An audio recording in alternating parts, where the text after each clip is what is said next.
you ever played Injustice 2? I played the first one. Oh my god. The second one is superior in every fucking way, especially the look of the game.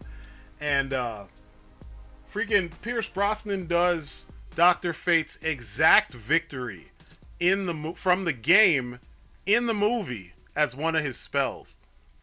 Like, this is the kind of shit, like, when I've been saying this when I'm talking with like Agent O, and I've had talks about this shit. I've said it even in videos before. I was like, the people that are making, they have the wrong people. They're good directors, but they're the wrong people making the DC films. We don't need films from DC that are like commentary on anything else except for these legendary ass stories from way back in the day, like the good ones.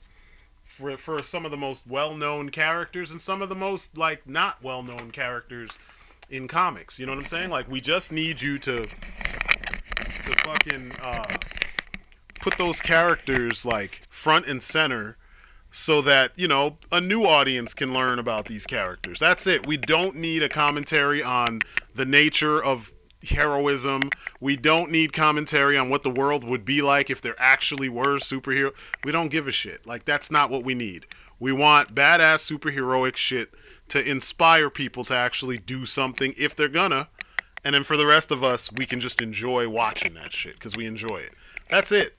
Instead, what we were getting were filmmakers that are trying to make points. And it's like, yeah, make points with your own shit. Don't make points with like 50 and 80-year-old superheroes that have been around since, you know, like the beginnings and shit that you didn't create. Because nobody wants to hear what you have to say. Like, I don't give a shit that, you know, Zack Snyder doesn't believe in, like, pure heroism. I don't give a shit. Write your own stories. And he does, sometimes. Do it. Make your own movies about your own shit. But don't do that with characters that stand for something. You know what I'm saying? Like, we don't need that. We don't need that. And right now, what people are used to is getting stories about, you know, serious shit, philosophical shit, and then you just put DC characters in there, and you don't need to do that. And I think that's another reason why we're getting all this pushback when it comes to this movie, because it doesn't ask any philosophical questions at all. It's like, look, this is what happened, this is what people think happened, and this is what they think happened, and let's watch them work that shit out. And there's a lot of fights, and there's... What's up? It feels like, you know, Batman or Batman Returns or those 90s like action movies where it's just a beginning, a middle, and... Yeah, that's what it is. That's what it is, legit. That's what it is. There's cool shit in between. Yeah. Enjoy it. Yeah, fuck up. Yeah. That's what it is. I mean, it's a whole lot of, like, you know, cool. It doesn't even go as far as, you know how Batman Returns, the version of Batman we got was so different from what we're used to. Like, this wasn't even, this Black Adam is pretty much a combination of the one you saw in, like, as far as like movies go and TV shows or whatever, it's like the one that we saw in Superman and Shazam versus Black Adam combined with... Yeah, it was awesome. It was fucking awesome. It's like him... I wish it was a fucking 2-hour movie. Me too. Yeah, it's like him combined with the New 52 origin. Like, they took aspects from the New 52 origin, so it's not just, you know, hey, there was a slave, and the slave wanted to be free, and he, you know, prayed to the gods, and the wizards heard his plea and saw his heart and chose him as the fucking champ, and then he took his anger out on people instead of, you know, being just and honorable. There's some of that in there, but, like, they added a whole bunch more to make him well-rounded, like a full-on character. He's not just an evil Shazam. Some of that is kind of like, it gets on my nerves because it goes back to that trope that they do where the hero or the villain, now you know why the villain is acting like a villain.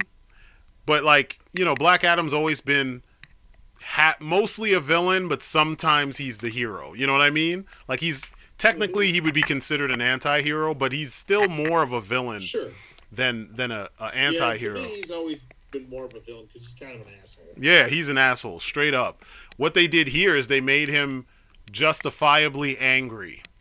And like because it's The Rock, he has to make him kind of sort of good because he's playing the role. So I'm like, okay, I get it. I kind of knew that was going to happen, but at the same time, the way that they frame all that shit, you're kind of like, huh, he actually has a point. Like I would be pissed too.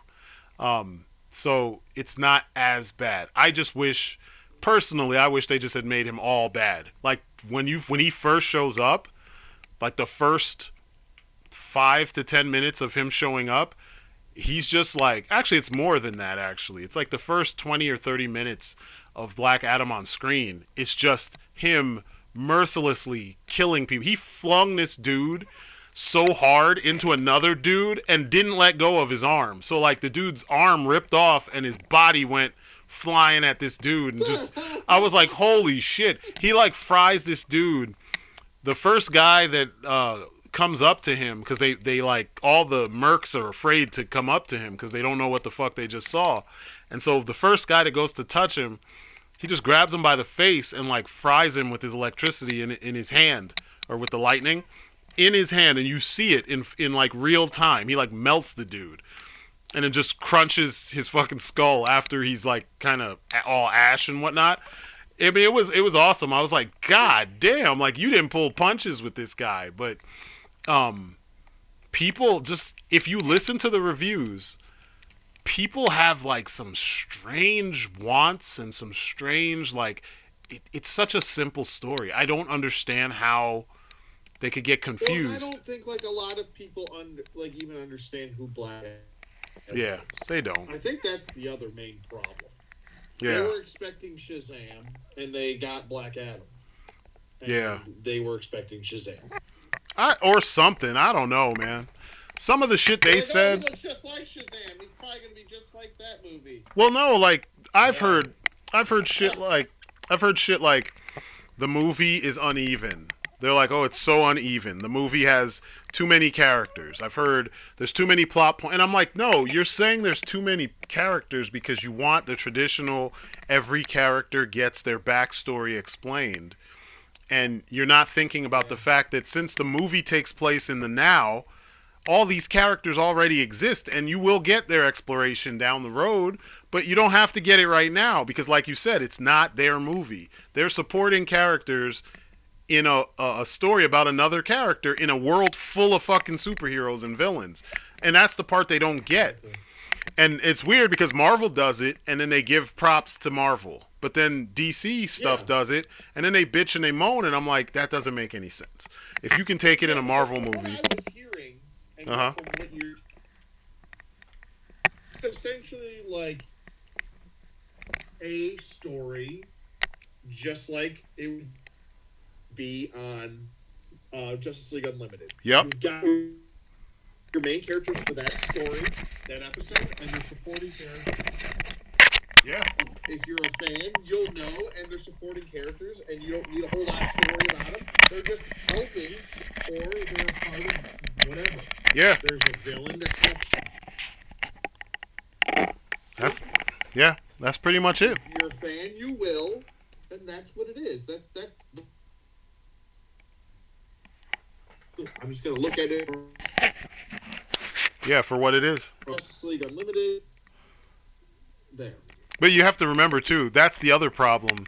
There's like a whole bunch of people who have never even watched Justice League Unlimited. And that's disgusting. I can't believe that. I'm like, why are you going to a DC movie if you haven't even looked at the other DC shit that's out there? That's a primer. Well, and you haven't even looked at the holy grail of all. Yeah. Of all, like, to me, those are still the best shows, period. Yeah. The best show. I think it does eclipse Batman the Animated Series. In some ways, hell yeah. There's more variety. I agree. I mean, we know what we're getting with Batman. We're getting Batman every time. Yeah. With Justice League Unlimited, I mean, every week that you were watching, your main focus. You know, so I don't know. To me, I think it's the best thing ever made DC wise. Yeah. Then I would say, God, and you're then just shit. This shit is breaking up. after that. This shit is breaking up so bad. Jesus Christ. I'll try. What'd you Call you say? back again. Okay. You Okay. know what I'll do here? Let me turn off my Wi-Fi. Let me turn the problem. Okay. Is turn off my Wi-Fi and see if that is this better? Yeah, I think so. I guess we'll have to see as we talk. But yeah, I hear you clearly. For some reason, my Wi-Fi lately has just been a fucking train wreck. I don't know why. We got a brand new router. Yeah, we just did too. Everything. So super annoying. Yeah, we just did too. Yeah, this is clearer. Shit. Okay, good. Fucking Wi-Fi, man. It's Well, absolute drizzling shits down here. well, what my the cable guy explained to me, or the Wi-Fi tech, is he was like, sometimes the signals fight, and like that's why you end up with that weird delayed shit.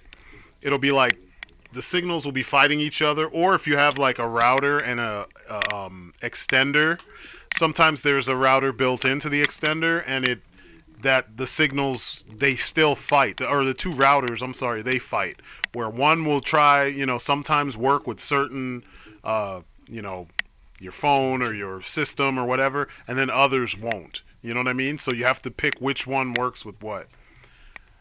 But yeah, it's crazy. It's crazy though. But yeah, it's clearer. You haven't broken up yet, so yeah, that works. Yeah, I'm just on the data now, so it just makes the things easier.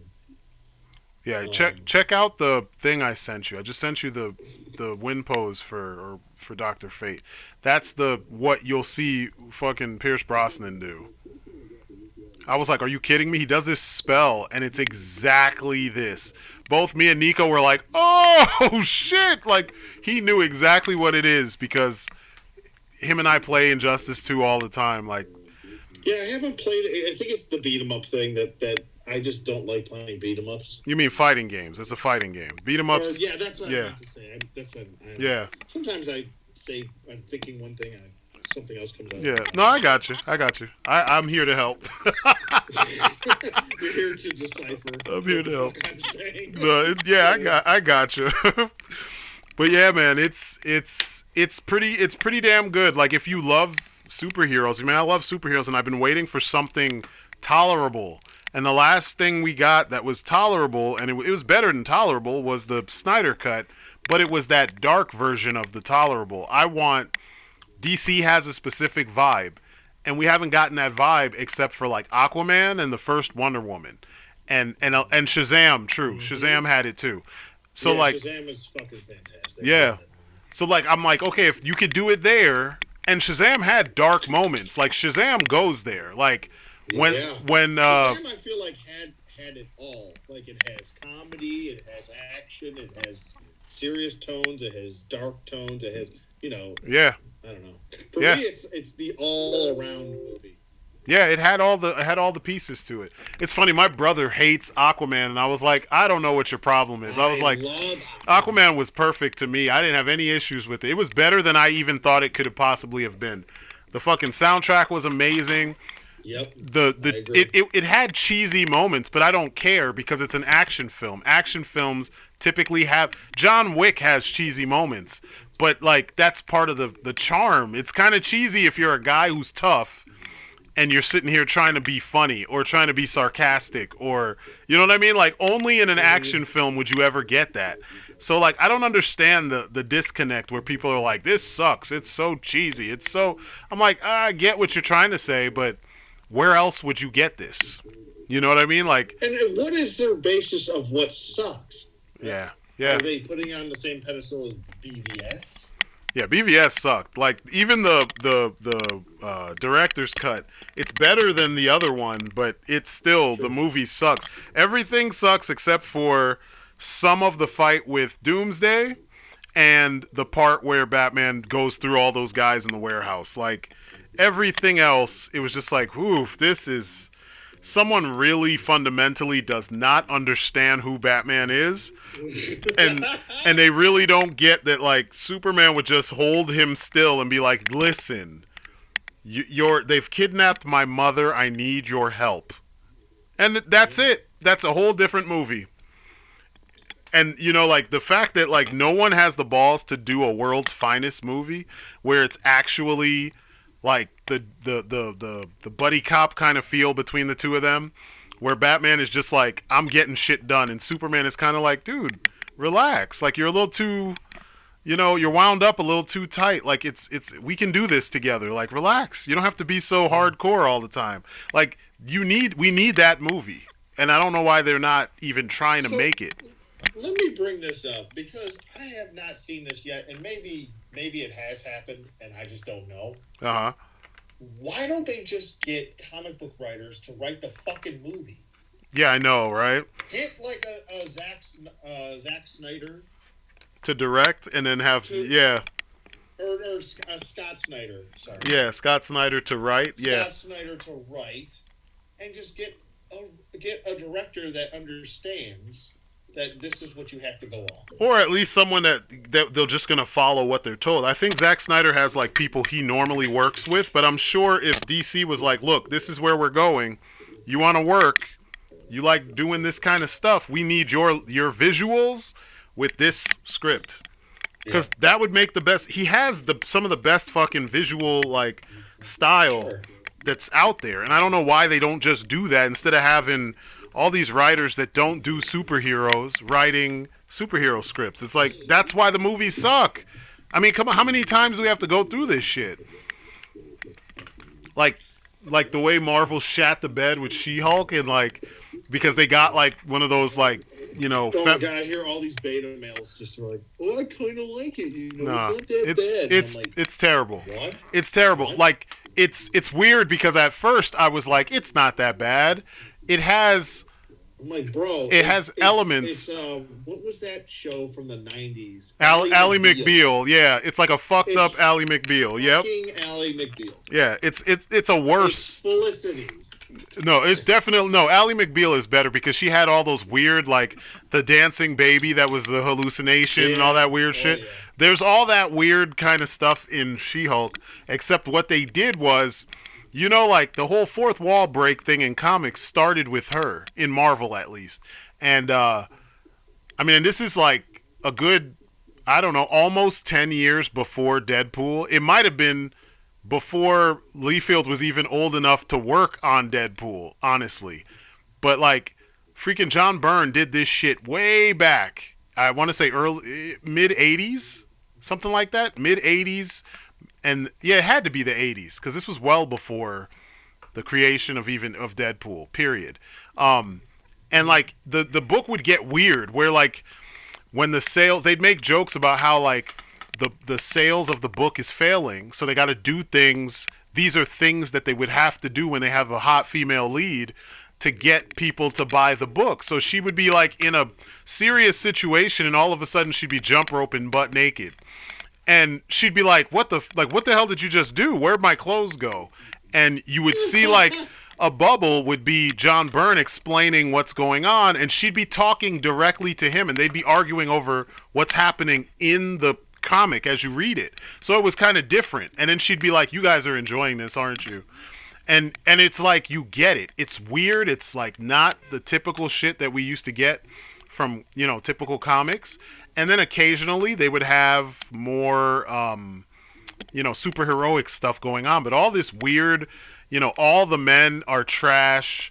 Nobody likes her. And the only person that they like is Daredevil because that was their way of trying to salvage their shitty story. And, like, it just was weird and poorly done. It's like they could have done... the stupid little annoying things like, oh, they're out on a date. She's on a date with this shithead guy. And he reaches for his wallet. She reaches for her wallet, and they're at a standoff, and they don't know who's going to pay? And I'm just like, why are we doing this? Yeah. Is this important? In a Is this superhero really story. what we're going to spend precious time on right now? And money. And money. That's clearly... Or like, yeah. It's or like she bangs the one dude and then she wakes up as a regular person and he's kind of like, oh, I kind of wanted it to be She-Hulk when I woke up next to. Yeah. I'm like, what the fuck are we doing here? Is this what we've come to? Yeah, yeah. Marvel? Yeah, it's bad. It's like they're trying to destroy everything they built. Now, I'll tell you what was good, though. It was, like, really fucking good. Werewolf by Night. That shit was good. I was surprised at how good it was. If you haven't watched it, you can find it on... Oh, trust me, I have not watched it.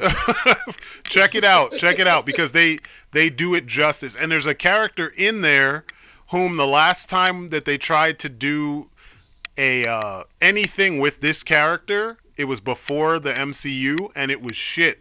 It was hot, drizzling fucking shit, like donkey shit. It was terrible. And this version, what they did, it redeems everything. The whole thing was good. The vibe was good. It went back to that thing that a long time ago we did Off Our Brains, where we were talking about how there are some specific Marvel and DC properties that fit best in their own time period. So, like, you know, if you're working with the Fantastic Four, either you make it set during the fucking space race, or you take elements of that, like that time, and you bake it into your story. It can't be, like, hardcore and fucking, you know, modern and gritty and all. No, you can't do that. Well, I would almost do the Fantastic Four in the future. I would do the Fantastic Four after the events of all the bullshit that went down.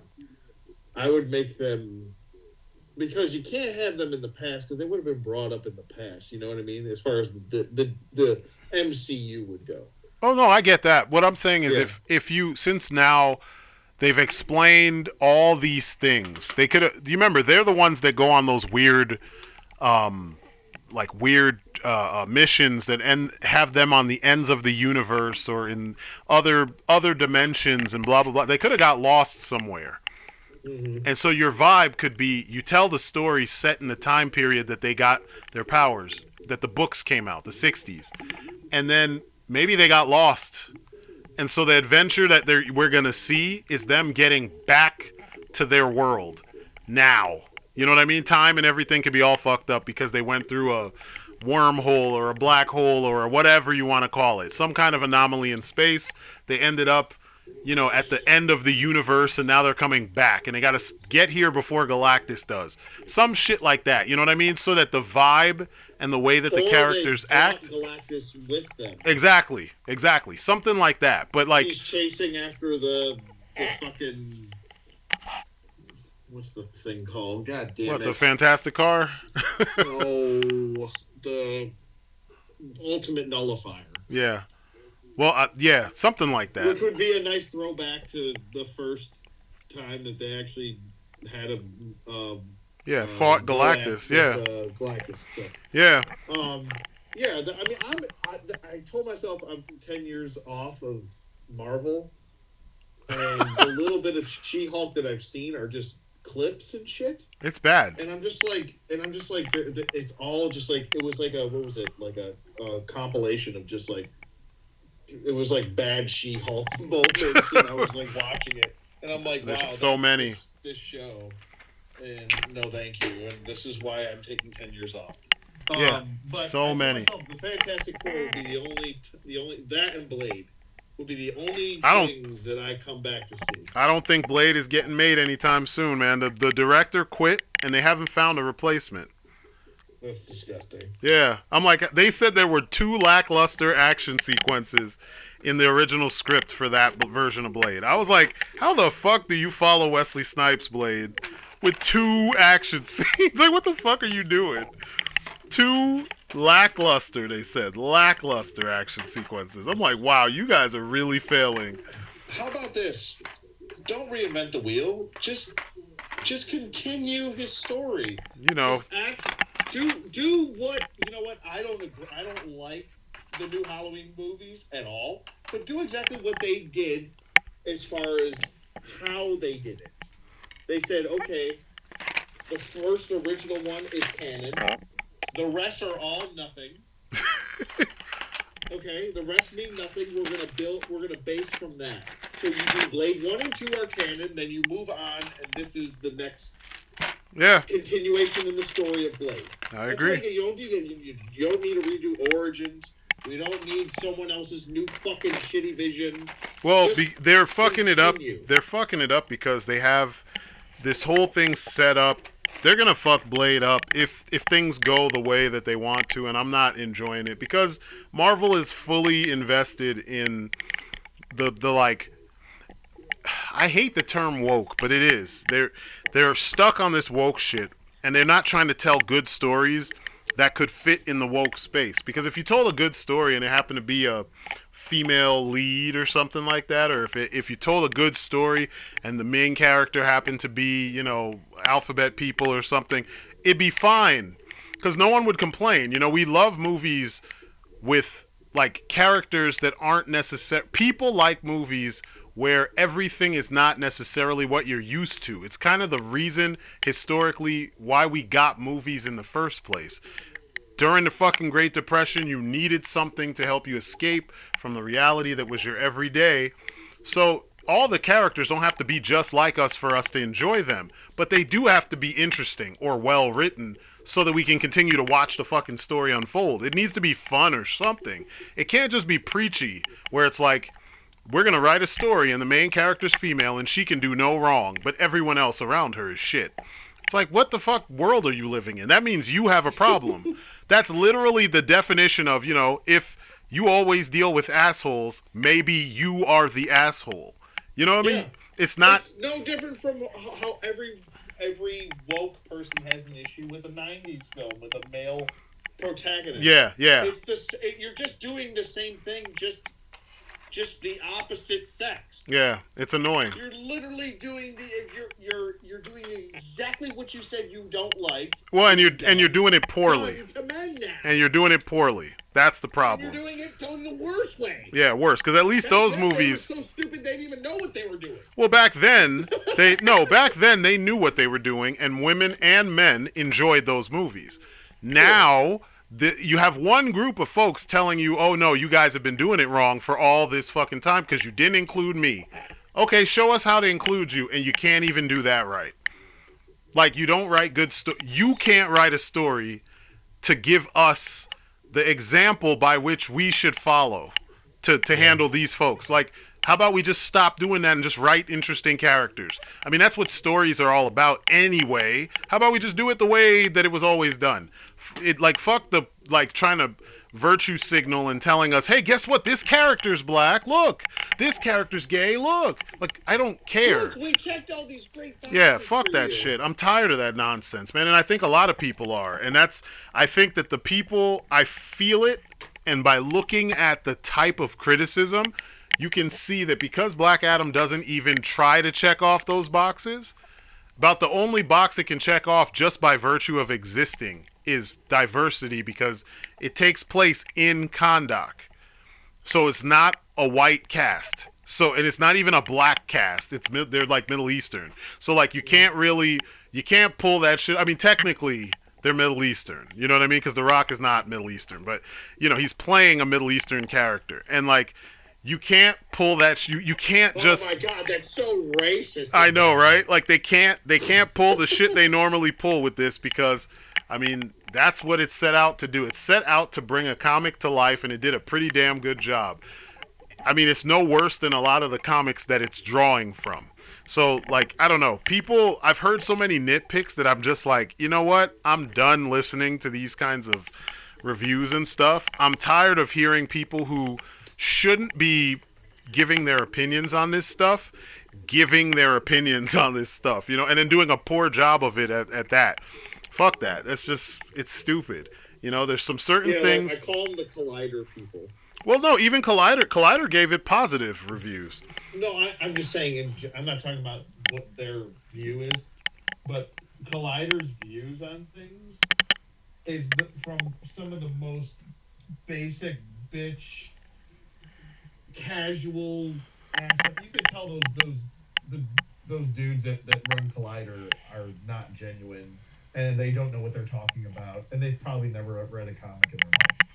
Oh, when it comes to So comics, yeah, hell yeah. But they have no idea they're what all they're deep. doing. They're all deep film industry people. But like, yeah, when it comes to comics, yeah, a lot of them don't have an idea. But like, when they see a movie that's just being a movie, at least with what's his name, and I'm not even a fan of his, but I came across one of his videos when I was looking at before doing this. I was watching a bunch of reviews because I was like, what are people mad about with Black Adam? Why are people? Because I saw a headline that it's like a terrible flop and blah. I was like, but I heard from like the early screenings that everyone loved it. There were only It's like, making money. yeah, I mean, but you know, it can Transformers made $4 billion and it's still shit. You know what I mean? Like Yeah, but this. we have to. But that's the thing. Like I'm looking at it from the eyes of a soulless suit. No, but don't do A that. soulless suit is going to see, oh, it's making money. Let's Yeah. make more of the same shit. Well, Which no. is what we probably want. Well, no, that's nah. I mean, to some degree, yes, but in reality, we're people. We're also We fans. don't want more of Captain Marvel. That's what and I'm, and that's what I'm saying. And that movie made money. It didn't flop. It should have, but it didn't. There's a lot of money though. there's a lot of movies. No, it made pretty much. It made way more than its fucking cost. You know, and that means it's Well, not yeah, a I mean, it's not a making flop. Money back to, No, it made more than its money back. And so that's why I'm saying like the suit way of looking at it is not the what I'm talking about is when the fan, because like if you look at, like you pointed out, the audience score on, and I don't like Rotten Tomatoes, but there's where you can see a disconnect. The critics are giving it a 40 and the fans are giving it a 90%. That means it entertained the shit out of people, and the all the commentary, social commentary, and all the other bullshit that the critics are trying to you know, kind of give it low marks because it didn't include that shit. That shit's irrelevant because that wasn't what the movie set out to do, nor did it need that. And also, people are tired of that shit. Some of us want to just be entertained by a fun movie with a easy to follow story and some good visuals. It doesn't have to be all nonsense like Transformers was. You could take the material seriously, you know, but like it doesn't have to be like why do I need to look to superhero movies to teach me something about reality? Like, when did that become the thing? Why do I need that? Why do I need social? because the normie, because the dude bros and the fucking corporations got a hold of the thing that we love and they had to ruin it. Yeah, true. That's why. True. They got a hold of the stuff that we enjoy and they fucking got to put their fucking shitty spin on it. Yeah. Yeah. It's Yeah, it's true. It's going to take a whole lot for things to change. I think all it's going to take, honestly, is for studios to stop doing it. And I think with DC, you're going to see that more because the woke way doesn't make money, but the entertainment way makes money. Stay broke, you know? Yeah. That whole thing. Yeah, it's the truth. Yeah, Captain Marvel, the budget was between 152 million and 175 million, and it made it made 426 million. No, it made 128 billion dollars. Like it says lifetime gross. It says 426. Nah, your site is nah. It made these are Marvel's exact stats here. Yeah, 100. It made over $1 billion. That's what I mean, and they're making 2 sequels. That's why I knew off the bat that. Wow, who the fuck wants to see that? Well, if they're helmed by different writers, I'll watch them because that means it's more of the cosmic shit.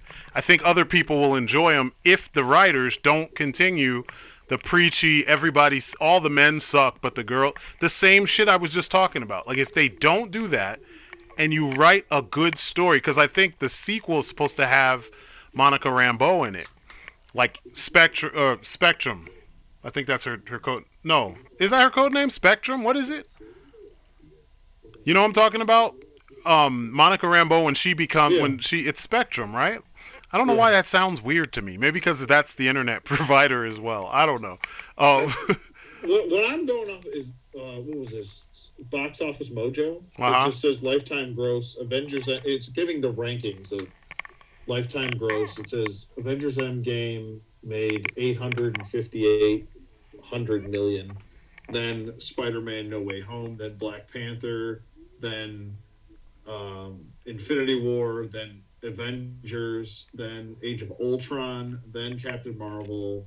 Then Doctor Strange Multiverse of Madness. Iron Man 3 and Captain America Civil War are the top 10 most grossing for Marvel. Huh. I heard, and I don't know when those stats came from, but how come they don't have Endgame up there? Endgame made more money. Endgame is number one. Oh, That's what okay. I You said. did say Endgame. Okay. Endgame made 858 million. Huh. Yeah, Captain Marvel. I think this is from Yeah, this is Box Office Mojo. It says worldwide, it made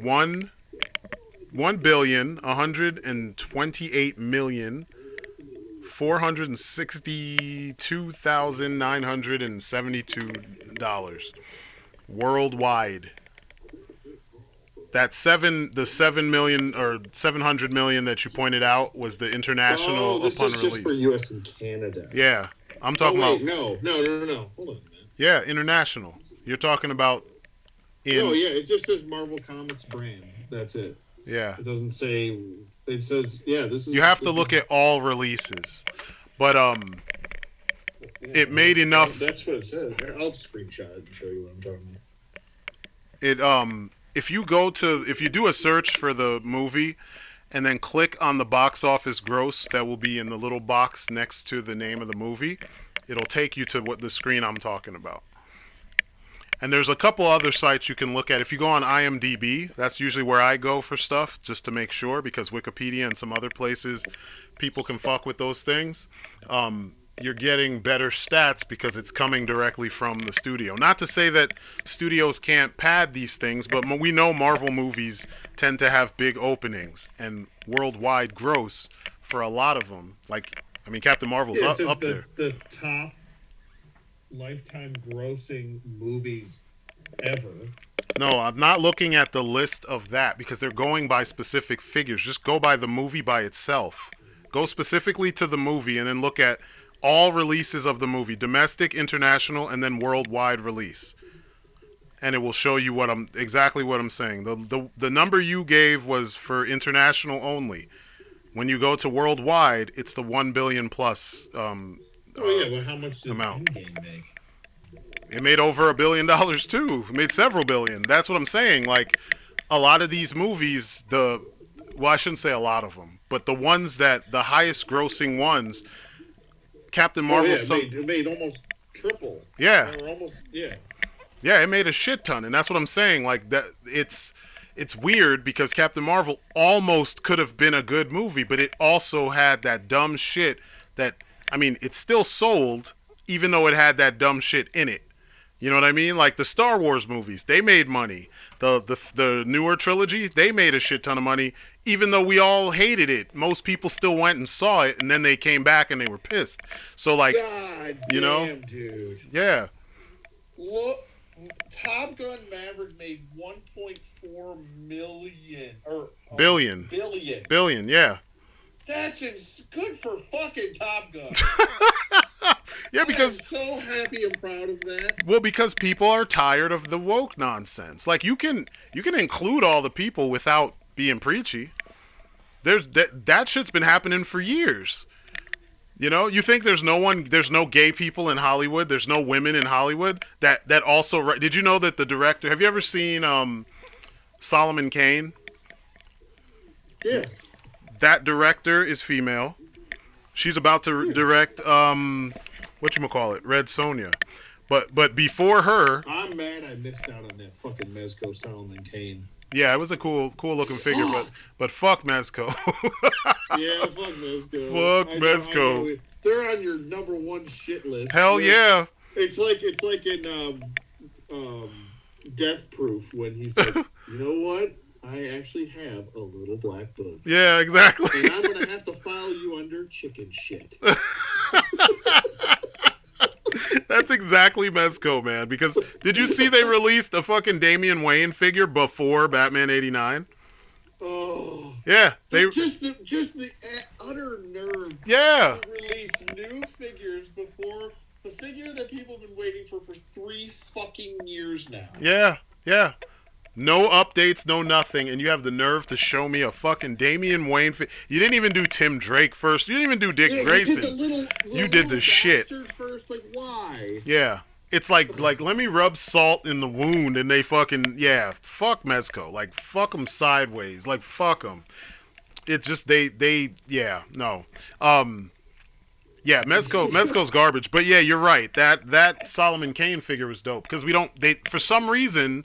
Robert E. Howard's, like, his whole stable of characters, we don't really get figures of them much. We need more of those. Yeah, I would love it. I want those Monster Hunter fucking just I want that type of the old pulp heroes. Pulp characters. I would love them. And I don't know why they're not, like, more companies are not leaning into them, and they can't say they don't sell. Super 7 made a shit ton of money off of their mediocre ass Conan line, so other people could do it, you know. I just don't know why. Maybe that'll be something we'll have to look into it down the road, you know. That'd be cool. Yeah, that would be sweet. I want to make my. I've always loved the Phantom. I want to make my own Phantom figure. Yeah, that's on the bucket list. Before I die, I will make a Phantom figure. I will produce it. I will make it. I will design it. I will do everything. What do you want to do different from the two that Mezco did? Not Mezco, that NECA did. To make my own modern version of the Phantom. A modern version? Yes. Absolutely. Actually, did you read? Continual. Have you read any of the modern Phantom books? Because you know his books have never stopped. No, I know that. But what I want is I want my own version of the Phantom made. Okay, what would you do? What would you do to make him stand out from anything that's been produced or any version that exists? I don't know every single thing. I haven't read every single Phantom. No, me neither. Me neither. I just mean in general. Well, I would keep him. I have to upgrade his suit, obviously, to some certain degree. But I would keep it almost like is simplified as like a almost like how they simplified kind of the Arkham suits, how they had like rivets in it, and there was like you could see line work and stuff like that for his actual suit, instead of it just being like a purple suit that he puts on and then he's got to move around, you know, obviously. But there's certain aspects that I would change. I don't know. I'd have to sit down and like I don't know. I haven't gone through it in my head. Gotcha. Or anything like that. So you're kind of putting me on the spot. No, it sounded. I sat down and like thought about it, but it is something I want to do. Gotcha. No, it just sounded like you had an idea, like what you dreamed of seeing. Well, you know, that's why I asked. I mean, it's cool if you don't have like if you can see it but you can't articulate, it's fine. I mean, obviously at some point we'll see it. You know what I'm saying? So you know, we'll see it when you're ready to make it. I wouldn't do anything crazy like fucking cybernetics or anything like that. Like, that's unnecessary. Yeah. But like, you know, I want to produce like almost like a cross between like a current and something in between like a current and almost like a 2099 visual-esque Phantom. I mean, be careful because they did that. They didn't do a toy, but they did both a comic and a movie of like a future Phantom, and oof, Oof, that it didn't do very well. It was bad. It was pretty damn bad. It was like laughable. It was like Nightman bad. You remember Nightman?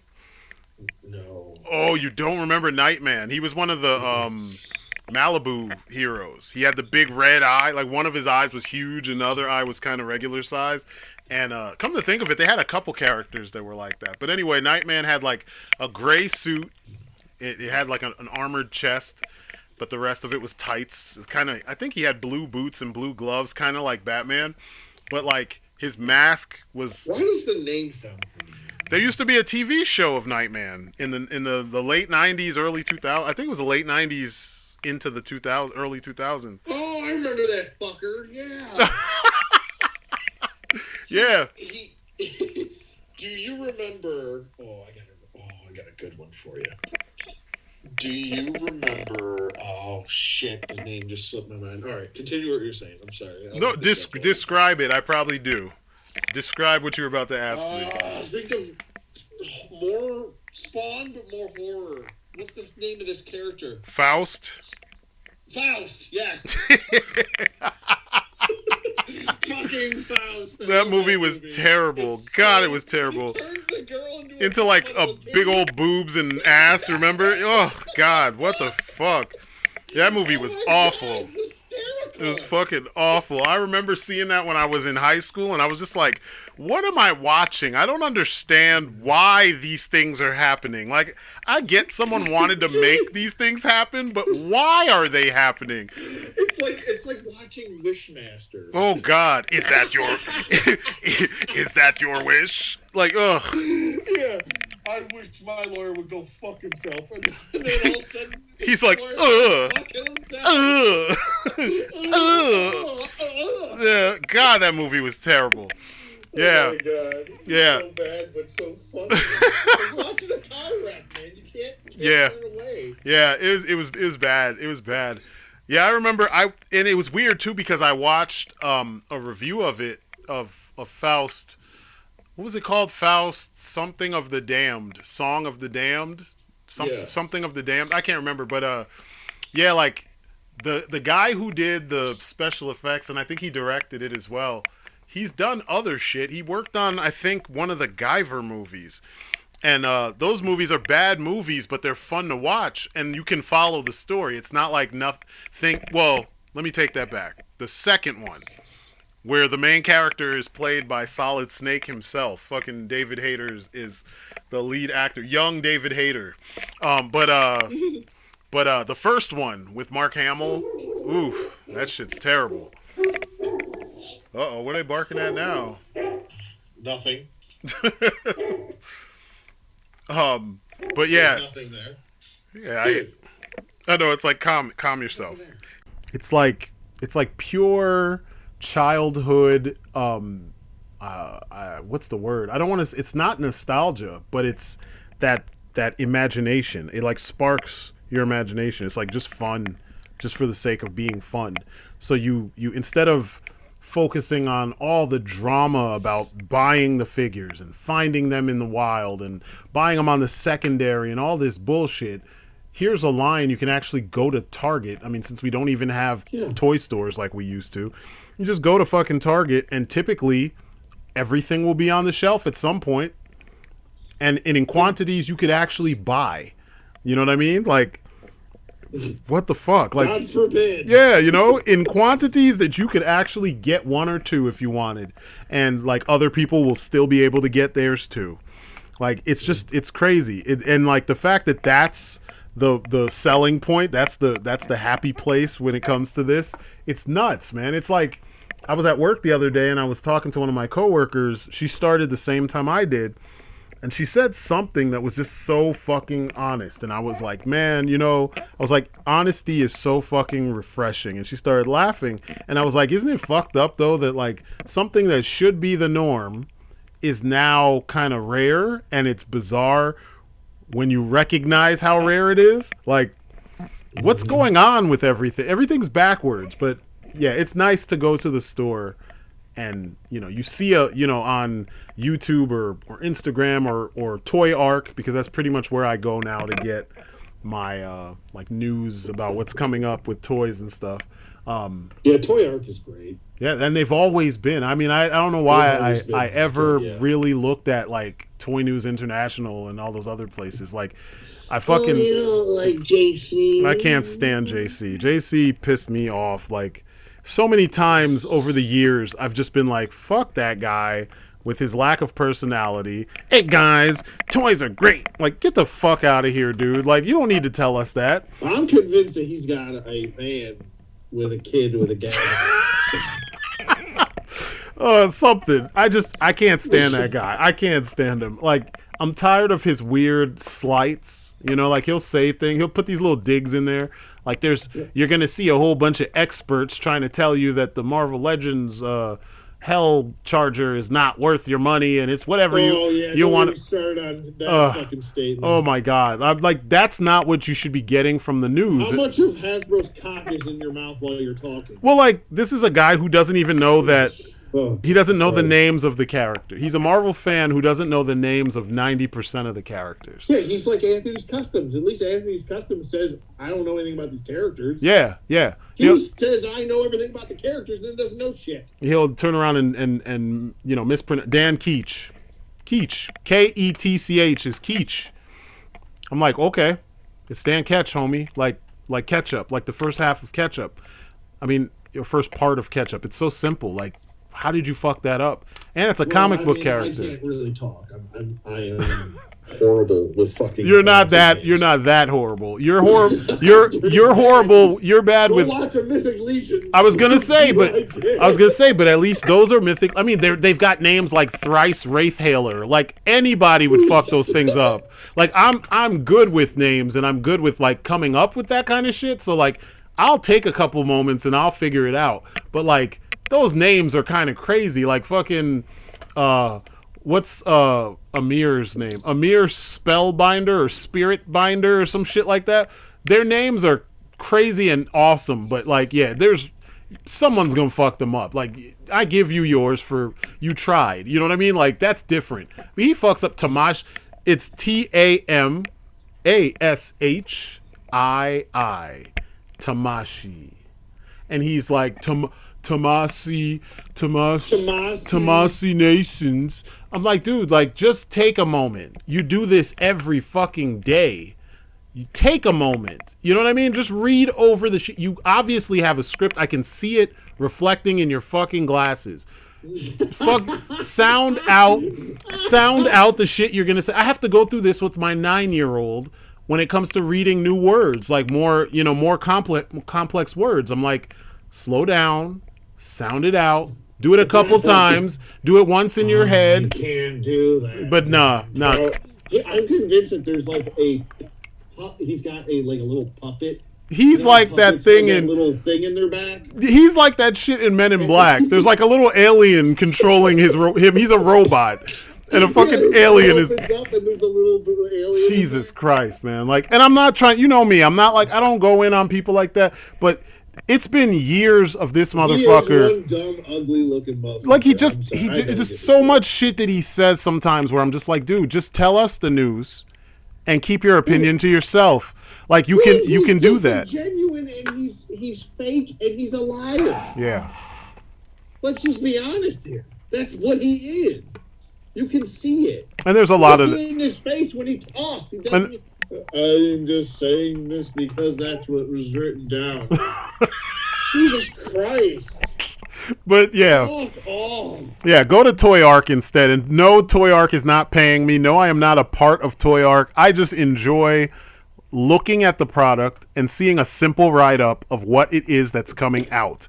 It never says, this is going to be fucking amazing. No, it just says, this is what's coming out. And then usually at the end of the description, they'll say, I'm pretty excited for this. This is where you can get it. Expect it to cost blah, blah, blah, blah, blah, if they have the cost. That's it. Well, if you won't admit it, then I will. Toy Arc pays me hundreds of thousands of dollars every year. You wish. So go to Toy Arc right now. I know, right? Minions, and go to that website. Okay, Minions, go do that now. Because I said so. I know, right? Do it. Don't do it now. I need more monies. Plural. You're trying to buy our yacht. Like, I need a helicopter for my yacht. I know. Got that. Oh God, we need more cocaine money. Give us that yayo money. I need cocaine on my helicopter and on my boat. I'm trying to build a wall with those bricks. Yes, like, come on. it's a wall of cocaine. I'm trying to build. How the Spartans built a wall of bodies? Oh my God! Cocaine. Wow, that was dark. Shit. Shit. Good night, everybody. And good night. No, but seriously, like Toy Arc is like the pictures are amazing. I keep forgetting the main photographer that they have on there that like just almost always does amazing pictures of everything. I mean, he makes shitty figures look good. And it's kind of nuts because, like, you know, I went back a while back because I have bookmarks for stuff that came out over the years, and I haven't cleared out those bookmarks. So I went back to look at, like, the Mattel BVS stuff. Not that it was horrible, because most of them were sculpted by the Horsemen. So, like, there's something in there sculpt-wise that's pretty good. The figures weren't great figures. They lacked so much articulation, and they had weird cuts where the joints were going and stuff. Almost like two different people, you know, one person did the sculpt and then a completely different, less experienced person did the articulation. And I could be wrong, but it feels like that because there's cuts in the, like for instance, on Batman, he's standing in a way, you can tell that the relaxed pose, his knee is turned inward, and they cut the joint with the leg turned. So it's like a knock-kneed Batman, and it's like when you look at how Affleck stood up, he's not knock-kneed. And like I'm like, where did you get this and why? And why is it only in one leg and not the other, you know? It's that weird shit that we used to see way back in the day. It's kind of lazy, but still, the photographer took some amazing fucking pictures of those figures. Like he made them look like the Mafex shit. You know what I mean? Like the almost like the Mezco shit, honestly. Like it looked good. The lighting was really good. The situations he put them in, the poses were good. I mean, I don't know. Dude knows his shit. And when the knees come a knocking, don't come a rocking. Okay? Oh my God. It's been a long week, okay? I did 52 hours in 4 days. Shit. Jesus, dude. Jesus. Yeah, man. But yeah, I definitely prefer going to Toy Arc. I mean, like, you've seen it in, like, past... Well, and because they pay us, come on now. I wish. Shit. I would gladly, like, yell that on the mountaintops if any place was paying me for this shit. I've been doing this shit for 12 years, and, like, I've had one sponsorship, and the one sponsorship was kind of like, and when I'm like, yo, give our people more, they're like, yeah, can't do it. I remember that sponsorship. Yeah, and it was just like, but I thought sponsorships are supposed to be mutually beneficial. Let's do it so it's mutually beneficial. I'm going to tell you how to do your views, too. Yeah, telling us not to talk about price and stuff, and I'm like, don't you want people to know that your site is more affordable than other places? I mean, that's kind of one of the benefits of having a sponsorship is that we can kind of blast how well you do things, but everybody's trying to be shady about stuff, and it's annoying. But I always imagined having the sponsorship be like they're feeding into it so that we can blast their their name and information a little further. And then also, if you give us like something we can give to the viewers, like better discounts and shit like that, then we can pass that on to them and they'll tell people and they'll be like, yo, I get I mean, you see it now. Look at Locker Toys. We were trying to keep that shit. I know I was trying to keep that shit a secret for as long as possible. Now everybody knows if they want fucking Joy Toy shit, they go on Locker Toys. It's annoying because it's like now I can't shit out. Do you remember the Spartan team that just came out? They're all green. I was like, yo, I want to get those dudes. I want to like customize them and kind of add them to Fenris Company. I can't even get them because they sold out like super fast. Well, now that the dime a dozen channels have found Joy Toy, now it's all hell's broken loose. Yeah. Now everyone's jumping on the bandwagon, even though Joy Toy's been around for a while now. It's And we were annoying. doing videos of Joy Toy way before anybody else was. There's a lot of things like the current state of like, you know, action figure. Well, a portion of action figure YouTube is us talking about how shitty, or people, I should say, talking about how shitty the prices have gotten and how the corporations don't give a shit about you and how certain mouthpieces have been kind of redirecting the conversation in a way that it's just bullshit. They're straight up becoming mouthpieces for Hasbro and Mezco and, you know, a couple other companies that keep raising their prices. Shit, Mafex has been raising their prices on figures that don't come with shit.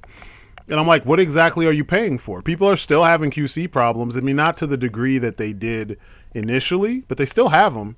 And they're kind of weird ones that you'd think that if the company is charging what they're charging, then they can afford a QC team to make sure that this shit is less and less with each batch. And yet you're not getting that. And now it's becoming customary to hear Michael from Retro Blasters talking about this, and from what's his name, Articulated Ninja, and a whole bunch of other guys just kind of starting to say what we've been saying for almost this is what I started my channel for, is that what YouTube is saying is one thing and the reality is something completely different. Sure. And I started out with movies and I continue doing that with figures and anything, video games, whatever. And 12 years later, all the other guys are finally starting to, not all of them, but a bunch of them are starting to do it.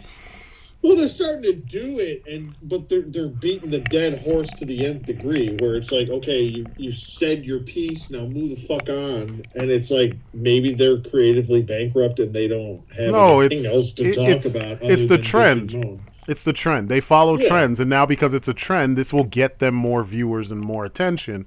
Whereas, like, you could go back and look at our catalog. We've done this. We've done this shit. We've done it multiple times. You know, there's certain things I used to have a scalper asshole of the week. Yeah. We used to talk about this shit all the time. We used to talk about I've done videos talking about how to spot the bootlegs. I've had videos on just the way the secondary market plays around with the concept of inflation. I've had because someone did one recently, and I was like, oh, that's cute. You know, it's real cute because, like, I don't know, 10 years ago I did the same thing. And I was talking about G.I. Joe figures in retail and, you know, on the secondary. And I went to the fucking national inflation counter or calculator so that I could. I remember that video. Yeah, and people were mad and people were trying to argue with me. And I'm like, you can argue, but the facts will remain the facts forever. Good luck. No, those aren't the facts. Good luck. Tell you my facts. My truth. Like, you continue doing that. The rest of us will use our brains and we'll follow the facts. When someone says my truth, yeah, I want to bury them alive. It's bullshit. Like, that's dumb. The world doesn't revolve around you, so you don't get to have your fucking truth. There is the truth. That's it. Yeah, your it's truth. irrefutable. But Your truth. Like, come on. Like, everything revolves around you. We got to wait for you to come up to a conclusion so that you can tell me what you think. Is my truth.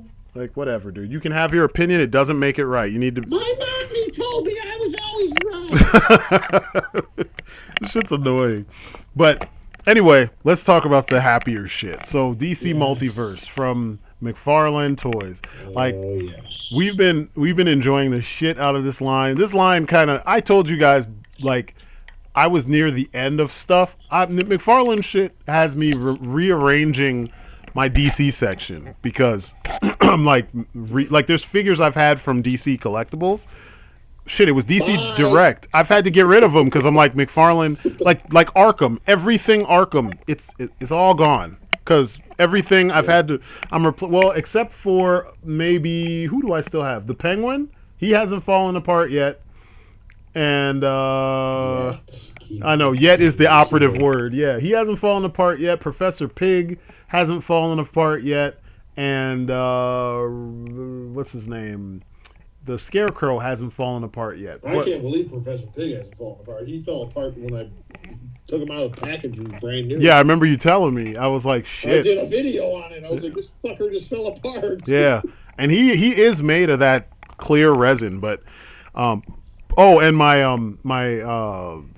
Red Hood from Arkham City, right? No, from Arkham Knight. I thought that was the white. No, that was Arkham Knight. It was Arkham Knight.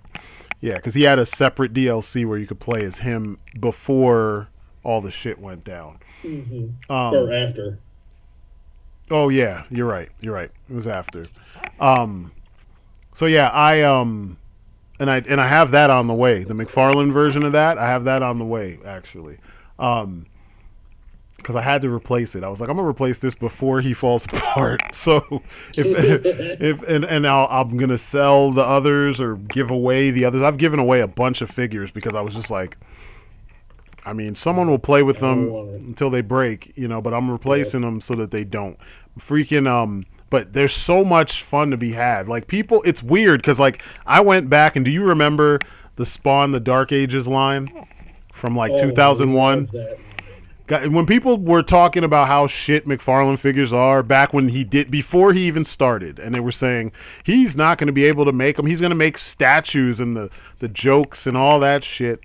And I was just looking at my collection and I don't have that many of them. I've had them, but I played with them. So some of them broke. I had some of the ones that weren't very posable, and I would use them as the first ones to die. So they took blows all the time. And then I had the Jackal Assassin and the fucking, with Samurai Spawn and I had a whole bunch of other guys. The fucking what was the dragon dude's name? Yeah, you got Samurai Spawn at the toy show with me. Yeah, I did. Yeah, it's a dope figure. And that was my second one because I bought one when he came out while I was still in school, and I think he broke after falling a couple times. He fell off the my shelf. And I always forgot that was a line because when I think of the Dark Ages, I always think of the more barbarian medieval stuff.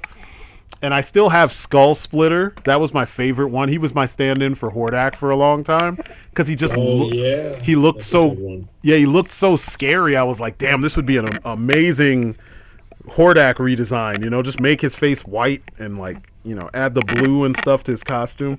But I used to play with him. I used the Valkyrie used to be my sorceress, and she even had the Iron Cross on her, it was holding her cape on. So, I used to play with those figures, and I mean, some of them had weird cuts that followed the sculpt instead of, unified articulation where they all have the same points. But, Samurai Spawn had awesome articulation, and so did the Jackal Assassin. They were, two that, they're standouts. I used to make them fight all the time. I still do. And I actually use them as hench people with Shao Kahn because they look like they would come from that world, the Mortal Kombat 11 designs are so fucking nice, and the paint jobs are just it's weird because they're relatively simple. When you if you sit there and you count the amount of paint apps and stuff like that, it's not that many. But the way they're dispersed throughout the figure just makes them fucking beautiful. I think it's the standard Shao Kahn because everything's he's got gold and silver and red on him. And it's such a good looking figure. Same thing with Noob Saibot. He looks amazing.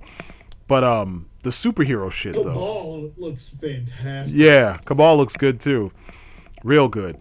They made them They have a realistic edge to them because there's more detail and they're super on model to what's in the game. I mean, there may be a couple points that are colored slightly differently, but I mean, it's not enough to make you be this is a completely different character. No, it's you can tell first glance, you can tell who it's supposed to be.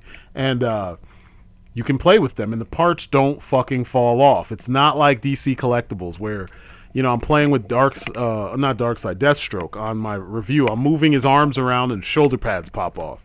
And fucking, you know what I mean? His fucking, the sword fell off the fucking strap on his back. And it was what the fuck? What was holding this shit together? Seriously, I didn't do anything. I moved an arm. That's part of the test they should do before they ship these things.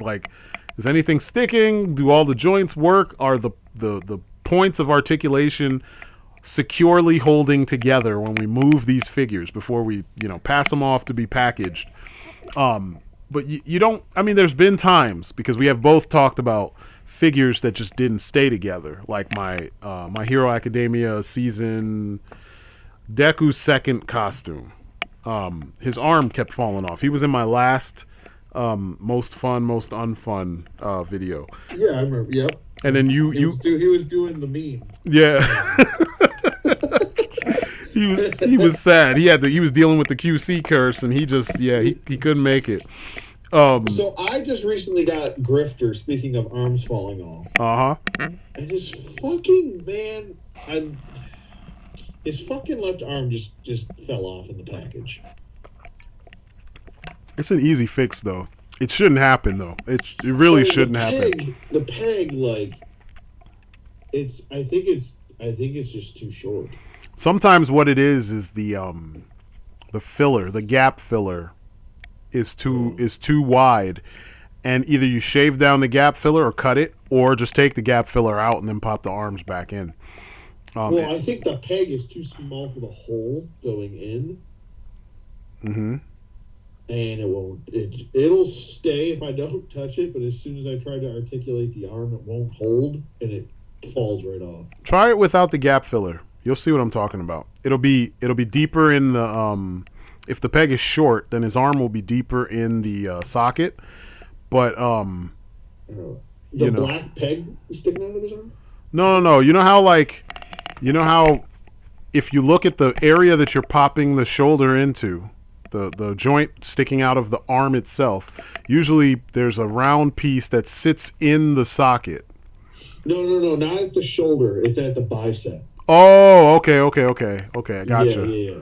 It's at the bicep where the arm meets the shoulder. The swivel, gotcha. That bicep swivel. Where that swivel is? Yeah, I gotcha. I thought you were talking about at the shoulder, like the Batman, the Three Jokers Batman. No, not that. Oh, no. Oh, I painted him the other day. I just painted his because he looks weird without having underoos. You guys in the underwear. He looks like 10,000 times better. I guess. I'm not hung up on the underwear. You guys, I don't know. I love me my underwear. When I go to work, I wear underwear on the outside. Yeah.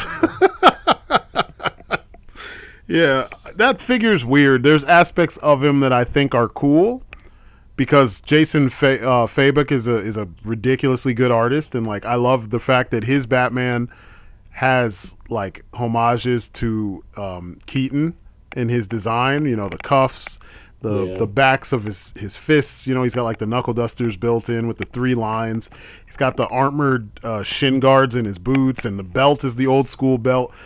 Everything about it is nice on the page, but in the figure, because they Frankensteined other Batmans together, he just looks weird and gangly, and he's too big, and I that's one of the ones where when you hear the criticisms that people have, he definitely fits that. He's got his head and his neck are all one thing, so you can't articulate the head on the neck and then articulate the neck further. You know what I mean? Like most McFarlane figures.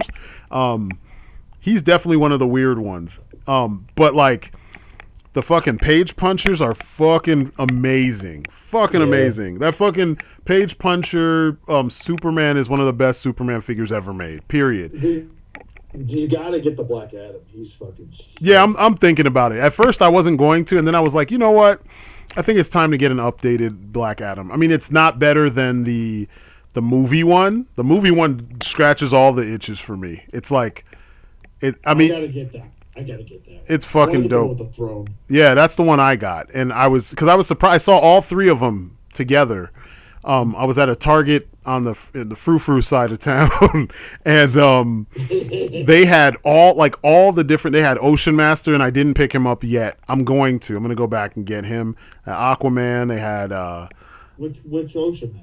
The new one, the one that's all black with the silver or dark purple with the silver accents. The gold label one. Yeah, That's the one I got. Yeah, he's great. Yeah, he looked awesome. I just was like, he's beautiful. I know he's beautiful. Um, I saw him, and then I saw the 3 different Shazam, or Black Adams. Is the one with the throne, the one with the cloak, and then there's the one that just comes with the lightning effects, which is essentially the same figure as the one that comes with the throne. He just doesn't have the throne. So there's 3 different versions you can find, and they had him, and I was just like, I have to get the throne because that's such a badass image. Like when I think of Black Adam, that's one of the images I think of is that old cover. I used to have it as a poster in my room when I was in college. I really like the King Frost Build-A-Figure Black Adam too. I got him. I'm not a fan of that one. It's too simple. I love that it's simple, but damn, there is so much fucking detail on him. Yeah. It's redonkulous. But it's not more than the Page Puncher one. The Page Puncher one doesn't have as much paint. Yeah. But I don't think anything as far as, regular releases really hold up to the Page Punchers. Page Punchers I feel like are like ultimate detailed figures. Like they have all new like sculpt designs. Like you even see the new Aquaman wave. He's got that awesome fucking huge pauldron. I still haven't seen that figure. I need to look that shit up. You told me about that the other day, and I totally forgot about it.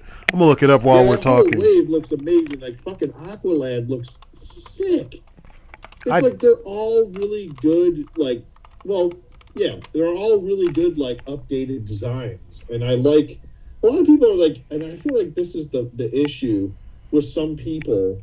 Oh, I have seen these. The renders. You haven't seen the figures aren't out yet. Yeah, I did see these. The figures aren't out yet. They're not coming out till next year. Gotcha. Okay, I did see these renders. I thought you were talking about like figures that like are imminently, going to be on the shelf like soon, and they were showing toys. No, I did see these at what was that, at Comic-Con? San Diego Comic-Con or something? Yeah, they look so good. Yeah, they do look good. Almost everything he showed looks fucking phenomenal.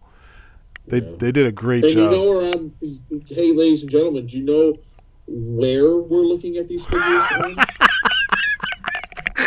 It's a little website called Toy Arm. I know, right? Check it out. You should check it out. It's wonderful. We're totally not getting paid to I know, to tell you guys this. To shill that. Hey, Toy Arc, if you're listening, come on. Hey, hi, Toy Arc. Hi, Toy Arc. Come on. Like JC Eber. So why don't you just come on over to our side? Exactly. It's like, come on, you definitely could do it. We'd be great. You want to do it. And you wouldn't have any issues with Kappa because we're like, we talk to adults like we're adults on the job, just shooting the shit. And we do use words like shit, and every now and then we drop F-bombs and everything. So there's no way to confuse this with, for content that was made for children. This is for us, by us. Come on, guys. We got for us, by us, not me, not now, not ever. I will use every bomb, every bullet, every weapon I have. Yeah, man. Fucking love that shit, man. Yeah, I really do want. I am gonna get this Black Adam. Strangely enough, I didn't look at him that much because my heart was set on the movie one. I was like, yeah, that movie design, the first design, because there's 2 suits, technically 3, but there's 2 suits in the movie, and both of them are pretty comic accurate, but like one is really comic accurate, but none of them are this, and so I think I will pick this one up, and I see him often actually, this Black Adam. Yeah, he looks pretty dope. It looks so good. I want to say, even if you just like you go ahead and grab one Black Adam, any one you grab is pretty much going to fill your void. I feel like. Yeah, it's true. They're all good. Yeah. Each of them have a unique sculpt to their own. Uh-huh. If you're looking for a specific look, like more of a traditional look, you go for the King Frost one. Yeah. If you're looking for a new design, go for the Page Punchers one with a lot of sculpting and stuff. If you're looking for the movie one, now you got yourself a movie one. Hell yeah. Shit, Martian Manhunter. What'd you think about that figure? Oh, which version? Because I just finally found the gold label one. Oh, that's the one you wanted, the original suit. I wanted the modern one first, Gotcha. which I got, and he's in my Justice League display. Yeah. The gold label one, we don't have enough classic designs that do all that yet. I So don't. he's kind of sitting in storage I'm. until I get. Yeah, I'm done with. I don't think McFarlane is going to do a lot of classic because that's what DCUC was. So like I for think me, he will eventually. nah, because that's everything he's doing is counter to the generic cries that you usually hear with like Legends people. Like That is very true.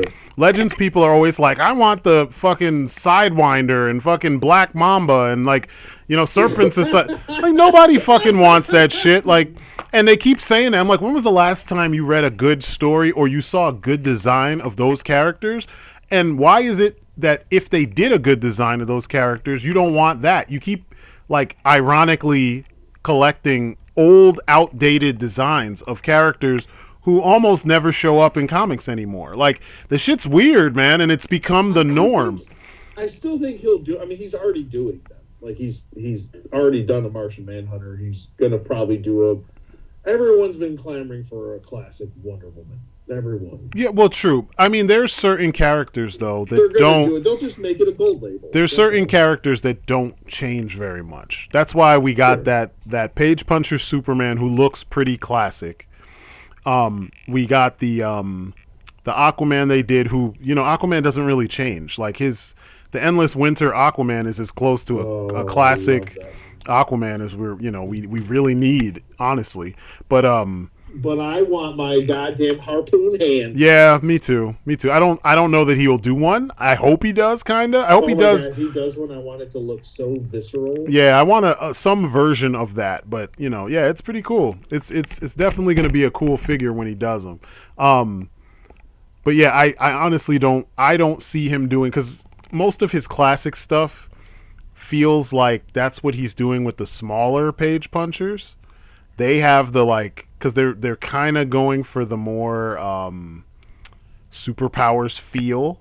I mean, granted, Superman's wearing his Rebirth costume, whereas Batman is wearing the Hush costume. Still, it feels like he's going for the more classic feel for them, because Black Adam is classic. He's got the big collar and everything on his cape. Mm-hmm. But yeah, the fucking Martian Manhunter, I wanted that modern one because I missed out on the one from DC Direct that was done right before they switched over to DC Collectibles. And you know what I'm talking about? There was a new 52 version, and that's the Justice League version, yeah. I wanted that one so bad, and then when I finally saw him, it was years after the figure came out, so the price was stupid. I was like, there's no fucking way. There's absolutely no fucking way I'm going to pay, more than $25 for this figure. Like, you are out of your fucking mind. His head sculpt sells that figure on its own. This new one? Yeah. He's got it almost looks like ridges or gills. Yeah, on the side of his head. Oh, yep. It's so good. It's such a good head. Yeah, it's awesome. It's so good, and I love the protrusions coming out of his arms near his elbow, and his forearm. It looks so damn good. Yeah, I love that figure. It's amazing. It's it just fits. I want updated versions of all these characters, and certain characters like Flash doesn't need to change. I don't need very much. I'm not really feeling the Page Puncher's Flash. It would be cool to with the visor. Yeah, it's cool in the sense that that could be, a Flash suit for a specific, to deal with Heat Wave and Captain Cold. That's the suit he wears for that. That makes sense because it does come in the same way. Yeah, and I think that's what the comic shows. So if it's a specialized suit, I'll buy it. That makes sense. I mean, I get it. It's just not my favorite design. I always pretended Flash just dealt with them in his standard suit, and he used his brain and he figured out what to do.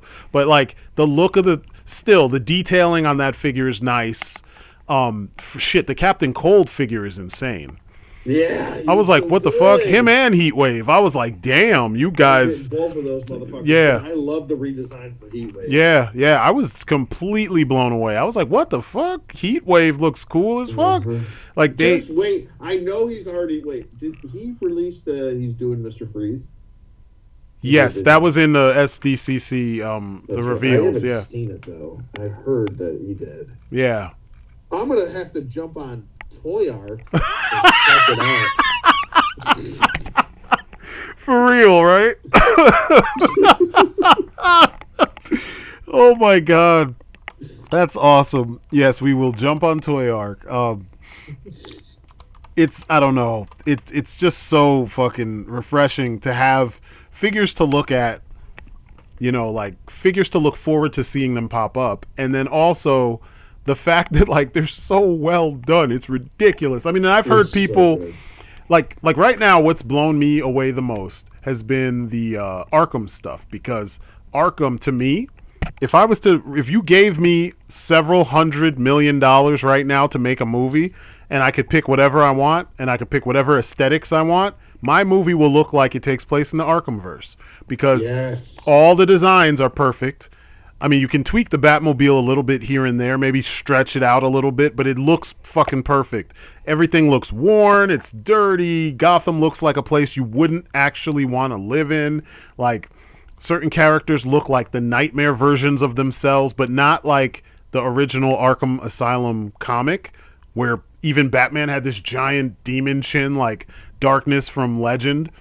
Like, he looked weird. You know what I'm talking about? He had those big-ass shoulders that come up to a point, and, like, nobody looked human in that book. You know what I'm talking about? The original Arkham Asylum comic. It was painted. Beautiful book, but I wouldn't want figures based on them because they'd look like shit, because it's not part of the painting. They're just, you took them out and tried to realize them in 3D, and I don't think that would work. But this, they look scary. They look intimidating, like freaking Scarecrow. Both versions of Scarecrow, the one in Arkham Knight and the one in Arkham Asylum. Creepy, weird looking. Just like, I get it. You can totally tell this dude thrives on fear, you know? Like, everybody is literally the embodiment of whatever it is that they do, and it works. It's not like, you know how there's some toy lines where the characters are overly designed and they kind of miss the point? You know, like, that's not what you have here. Not like the variant play series from, what were they called? Play Arts Kai, where they redid Marvel and DC characters and they missed the fucking point. Or they're like... Oh, yeah, those were terrible. Or they're Batman... They're like all-time Batman. I don't even remember what the line was called. They just did Batman. Like, there's, you know, Roman Centurion Batman. And then there's Wild West Batman. And then there's, like, super future six-armed Batman. And then unnecessary Batman. Yeah, it was all stupid. Like, so much of it was just so overly designed that it could have been anything else. Like, Batman doesn't do all this shit. Like, and the times that he did it was simpler than this. Like, Wild West Batman had holsters with batarangs in them. What? No, do you remember? There's a comic and there's the episode of Justice League Unlimited. They went. They went back in time because he doesn't use guns. He went back in time and he was with Green Lantern and Wonder Woman and they saw, what was it, the Jonah Hex one? Jonah Hex was in it. Yep. Yeah, that was the Jonah Hex one. Yeah, Jonah Hex whole squad was in that. It's funny to me because, like, here is this character who historically doesn't use guns, and what do? Hey, let's give him two big ass guns with bat like motif in the on the handles and stuff. I'm like, what is wrong with you guys? Like, you're trying to make it like acceptable for a character who has a very stark and specific like modus operandi to now go against that. Like, it's literally baked into the character to the point where it should be easy for you to judge whether or not this works. Because if you see a Batman that's covered in guns, then something's wrong and somebody missed the fucking point. Like, there's that one in the terrible, awesome looking figures as far as quality goes, terrible comic book that it's based on, Dark Knight's Death Metal or whatever, Dark Knight's Metal. There's that version of... What's up? I have something to admit. You got those? No, What? I'm starting to like the one that comes with the big sickle. Shut up. With the guitar? Stop saying. With the guitar No, sickle? not the guitar. No, that one's awful. It's the same figure though. It's not. Yeah, it is. It's not. Okay? I want the one that comes with the actual sickle. The bladed sickle. I like how you did that. You're like, no, shh. Shh, don't tell anybody. Don't tell them. Keep this a secret. Don't. Say it out loud. We're supposed to be speaking mind to mind, okay? Oh my God! No, I got you. I got I got you on that one. That is amazing. That is yeah. I'm still like overall. I still hate that whole universe. It's the dumbest shit. I mean, there are elements that I can see they work if it was something else. For Batman, for you to have a whole universe full of just Batman is the dumbest shit ever. Because it once you have more than two characters similar to each other like that, now you've invalidated the whole point of fucking having Batman. Because if we fail, why don't we just convince Darkseid Batman, what's he called, the Dark Father? Why don't we just be like, yo, Dark Father, come to Gotham, man. You could rule this shit. Just get it under control. And this one has Omega beams and shit. You know, this one is a literal god, whereas the one we got is just a dude that's kind of hardcore. You know what I mean? Like, what's the point now? You have a dark multiverse? We could go to the dark multiverse and convince them to come here and fuck shit up. You know what I mean? And if you're smarter than them, you could use them as a weapon and get what you need done. Like, it's getting stupid. Multiverse has become like a fix all or Deus Ex Machina now for bad stories, and the shit's getting annoying. I liked when we went to the multiverse just so that we could observe that, holy shit, things are way worse there. And, you know, the multiverse is what CGI is to movies. The multiverse is a tool Yes. to tell the story. Yes. It is not what is the basis of the story. Yep. Very well said. Yep. That's the truth. It shouldn't be. It shouldn't be the basis. Now it's become the story. It's like the whole damn story revolves around the simple fact that there is a multiverse and the simple fact that everything that happens can be explained away or fixed because there is a multiverse. Oh, Black Widow died in this story? Hey, we could go to the multiverse and go bring another one back. It's just, it's annoying. You know, Gamora's dead. No, she's not. She's alive in this timeline. Oh, yeah, let's jump over to this timeline that they're going to confuse with the multiverse. You know what I mean? Like, it's the shit's annoying. But anyway, yeah, I'm not feeling those figures, but I will admit they're well done. Like, a lot of them have cool detailing. Like, the details make sense. The details are, like, clear as fuck. The paint jobs, like Dawnbreaker has this sick metallic green paint job on him, even though the character's stupid as fuck, but He's an asshole. is a dumb character. And then it just but the paint looks great. I remember when I saw him in the store, I was like, shit, that paint, they actually went there with the metallic paint. Shit, that weird God of War Batman that they have, like, he's got that cool blue metallic paint, and I was like, wow, they really went there. Matter of fact, the figure might be cast in that blue, because I remember he was the Build-A-Figure for the line or the wave. Yeah. So he might be cast in that. But yeah, it's pretty awesome looking figure. I'm like, dude, we don't need that much Batman. Why didn't you just make Ares out of that figure instead of making it Batman? Like, anyway, I have so many things I could criticize with that, but McFarlane took the material and made some dope looking figures out of them. I'll give him that. There was another figure that looks amazing. Oh, the Crime Syndicate figures. Like, I need to get that whole wave. Yeah, I've got everyone except for, we're still waiting on Power Ring, and it's the one that's like their universe is Jon Stewart, and it's such a good idea. It looks so good. It looks so good. God, it looks good. And that's an example of where I actually drew the line when it came to multiverse, where you had like you have your good Justice League and now you have your evil Justice League. Cool, we could do that, and then we can be done. But you know, and like even figures that you wouldn't even like the what was it? The death metal hero, was it? Batman or whatever the fuck it's called. The big one that's like gray, it looks like Darkseid and yeah, the Dark Father. the Dark Father one. Yeah. If you were to like get that actually in hand and just realize like how much sculpted detail is in there and like how much effort was put into that figure. Yeah. Like it's like even if you don't like it, you can appreciate that shit. Yeah, it's well done. It's well done. I mean, like I it's said, not something that I care about as far as like lore or anything like that. I don't give a shit, and I don't care to. It's too edgelordy for me. But looking at like how much uniqueness is in that figure, you have to appreciate something like that. Yeah.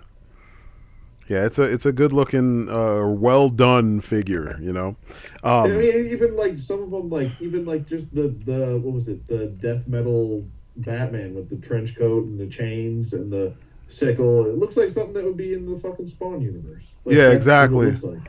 Yeah, I agree. I think that's why it's kind of scratching the little bit of that itch. I'm not saying I'm buying like a bunch of death metal stuff. I just want that one figure, but yeah. Shut up.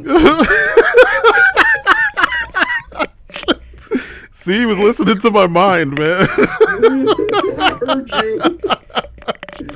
I can read minds. God, shit, our wives would love that power if we could read their damn minds. God. Holy shit. Oh my God. They're confused as to why we can't. Yeah, I know, right? I told my wife. Why don't you just know? I told her, I was like, I haven't mastered that skill yet. I'm like, I'm working on it, but I haven't mastered that skill yet. Give me a break. Yeah, man. It's a pretty cool looking. They've made some cool looking figures. I'll give them that. It's just there's some stuff. There's some. I guess because it's DC, they have to go all. He has to go all in. He really doesn't have a choice because he's got to do what's gonna sell. And usually, he knows that if he makes a Batman figure, it's gonna sell. That's gonna push the rest of the wave. So like, or another wave, a completely different wave. So I get it. I get where he's coming from. It's actually kind of ingenious when you think about it. It's like he totally he's I don't want to say he's gaming the system, but he's playing. He's playing along properly. He totally gets like, how do I fund the rest of this like. With beyond the shadow of a doubt, just make a bunch of Batman figures. People will bitch about them, but they'll buy every last fucking one. And what do you see when you go on YouTube? They buy every last fucking one, and then they bitch about it on YouTube. So, I don't like this one. It's not good enough. I don't like the angle. It's not a Marvel Legends. Yep, he knows what he's doing. He knows exactly what he's doing, and I can't blame him. He's like, hey, you guys want Marvel Legends ankles? Well, this is what you're getting instead. I know, right? Yeah, it's like, take it, figure it out. And they're starting to make the tolerances for that ankle joint a little bit better. So I give them props. But like, I came up with some points that I wanted to like point out. I know you have some too, but I have a whole bunch of shit written down. My things that have made me so like interested in the line, and like it's the fun stuff for me. It's how simple and straightforward the figures are, which kind of translates to like an easy experience, which is fun. Like you don't have to go through a lot to pose the figures. You don't have to go through a lot to photograph them in any kind of way. Even ones that don't have very much detail, which I don't know who that is. Carrie Kelly, maybe. She's probably the least detailed figure they've released, and she's still got a decent amount of detail on her. Yeah, and she's not meant to really be fully detailed. She's meant to harness the comic. She's shitty artwork of Frank Miller. Well, she's a better representation of the artwork that was in that book. And it looks great. I mean, that's the best Carrie Kelly figure we've ever gotten next to the Mayfex. I mean, the Mayfex one that came out, which I partially am kicking myself that I didn't pre-order that one, but still, this one was less. This one was like a fourth of the price and can do just about everything that one can do. So I'm cool with it. But yeah, they're just fun. They're fun as fuck to play with. They're just. I wish, their ankles were better. That's probably the only thing I have a complaint about. I would say ankles, wrists. I know the newer ones have gotten better. Yeah, the wrists aren't. I haven't had any issues with the wrists. If you get one of the older ones, you're like, ooh. Yeah, those needed some work. But now they've got a pretty good thing going. Like the designs work. The sculpt work is pretty damn amazing. It's always been. It was NYCC is where they showed off that Mr. Freeze. I still am looking for it. I found it. I'll send it to you. Do you know what designs have really grown on me? And now I want all of them. What? Well, except for one, and I'm pretty sure you'll be able to read my mind and know, because that's what we do. You'll be able to read my mind and know which one I don't want, but I want all of the Gotham Knights. Oh yeah. I have. have really grown on me. When I first saw them, I was like, ew. Yeah, I have everybody except probably the same one you don't like, which is Batgirl. Oh, who would that be? Yeah, I totally was like, nope. Batgirl with her whole face, ears coming out of her Party City. Fucking terrible. Yeah, that shit is awful. Yeah, I have the regular Batgirl in place of that one. But yeah, everybody else, shit. I would have even, and I the one that took a while to grow on me was Red Hood. Initially, I didn't really dig it, and then because my gold standard for his design is Arkham Knight, the Arkham Knight Red Hood with the jacket with the spray painted bat on it. I love that shit, and the weird, completely faceless helmet with the two little like you could tell there's like a gas mask built in or a rebreather or something built in. I fucking love it because it looks tactical. The fucking his belt has the it's like 6 clips, 3 on each leg, and they're positioned right on his hip so that he could drop the clip and then just bang the clip into the magazines into the the gun without doing too much. You could tell there's a mechanism where when he pushes the the gun against the clip, it releases it from the belt. It just looks so it's that Batman tactical design. You know what I'm saying? And the shit works for me perfectly. The jacket even looks like it's got armor in it. I'm like, shit. The shit just looks so good to me. So yeah, that's my gold standard for him. And it took me a while to get used to this one. And then the more I looked at it, and I'm like, he would probably be the brute of the bunch because he kind of was rough even when he was Robin. So it kind of makes sense that he would build himself up that way. You know what I mean? Whereas Dick is all lanky and kind of tall and he's got the perfect, gymnast build. He's not too big, he's not too skinny, and he looks nimble. And then Robin is real nimble and small, but he looks like he's the one that would be creeping around places and sneaking up on enemies because of his size. And then it's definitely a really good take on a more modern look for all of them. Yeah, except Batgirl. I'm with you. As soon as I saw Red Hood, and you know how much I love Jason Todd. Yeah. I was like, oh, he got a job at UPS? Is he going to start delivering toys to me? He's delivering beatings. That's what he's delivering. Delivering ass whoopings to people. But yeah, man. Yeah, I was with you, but the missed opportunity. But I love that McFarlane put the pew pew hands in the package because remember now DC figures can't come with guns. Not real guns. Perfect sense for making money. Yeah, it's so stupid. But then again, he also did the munitions pack. So like, if he keeps doing those, he's gonna just keep. I don't even care if he keeps releasing the same pack. Yeah. That's fine with me. Yep. Obviously, maybe I'd like more different designs, but Yeah. between that and Valiverse, I think we're good. Yeah. Exactly. Valiverse is what you need whenever you need guns and stuff. Well, provided you can get them, because I always miss It's like there's so many things. That was an issue I had, and I did a vlog about this. Just too many things release all at the same time. Like, that's one of the issues I've been having when it comes to figures. It's like, dude, I still got life to live.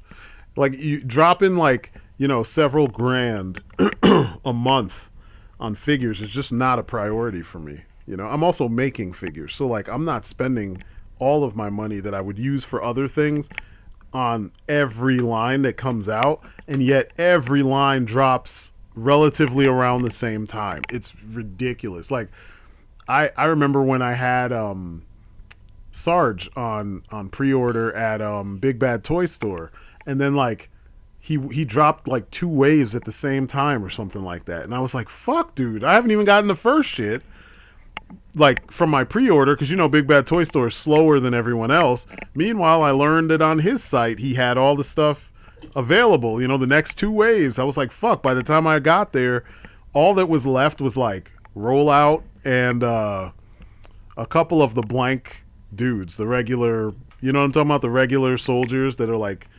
green, and then there's a black one, and then there's like a gray one. Oh yeah, the troop builders. The troop builders. Yeah, there was like a couple of those, and then none of the weapon sets were available.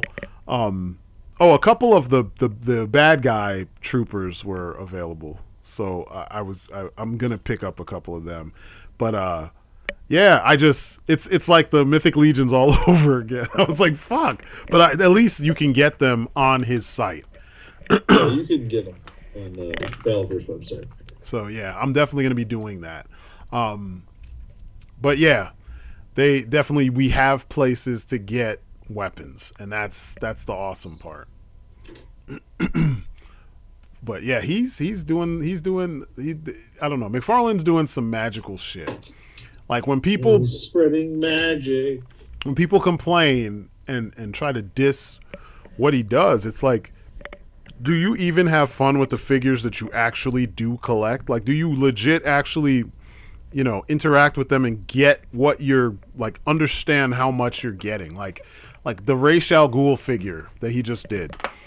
I had the DC Direct one, or DC Collectibles one, and immediately I just looked at the 2 of them, and I'm like, yep, you gotta go, because this is a legit upgrade. Sometimes like if you went from collecting like Marvel Legends back in the day, how they'd release several of the same character, and if it was a import company, they'd improve things from variation to variation, whereas Marvel Legends would just be like, nah, it's the same figure. They'd even use the same fucking buck, and they'd have the nerve to give you less accessories as the figures go by, as time goes by.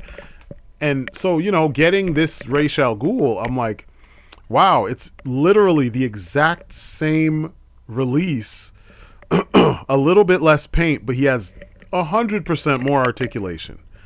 And I was just like, shit, I'll take it. I mean, he has a stand, he comes with a sword, and all that articulation. Like, now you can make him legit throw down with Batman, and it actually looks good. The only complaint I have for that wave is that the Batman figure, even though it's a re-release, they didn't give him double jointed elbows, because they could have just retooled or took arms from another figure and given him all the articulation. Instead, they kept him the same. It's pretty much the same Arkham City Batman figure from the first or second wave or whatever. You remember early in the line, he released an Arkham the Arkham Batman. Asylum one. Yeah, and I have the Joker. I didn't get Batman because I didn't like the sculpt. I didn't like the head sculpt on that. He had that bird face, and I was just like, yeah, no thank you. It looked so bad. I was like, I mean, it was kind of accurate, but and the eyes were weird. And Yeah, it just looked. If something was weird about it, and I'm not one of those that's gonna buy the figure and then nitpick the fuck out of it, and then pay $50 for a head sculpt on a $20 to put on a $20 figure. Like, get the fuck out of here. Where's the logic in that? Like, let me put $50 worth of paint on the figure to make him look like, you know, a $100 figure, but then let me also spend $50 on a head to put on this 20. Like, stop, you're doing it wrong. It's meant to be an essence with a lot of detail and everything, but it's not all of the things. You want high end? Go buy Hot Toys. That's why they exist. Putting $400 into your $20 figure is asinine. It makes no sense, and it's become the standard. Like, that's what you see. It's like, dude, they exist at different price points for a reason. You know, work with it. Work with it. You can make it look good. The lighting does a lot. You know, lighting does so much, you know, and then there's Photoshop. So, you know, chill out. People go overboard, man. I've seen some head sculpts that go for $80 or $90. Fucking Tobey Maguire head sculpts and shit for Marvel Legend figures. And I'm like, you're paying $80 to put this head sculpt on a $20 figure. It's like, think about this, man. You could spend that same money and put a payment down on the Hot Toys figure.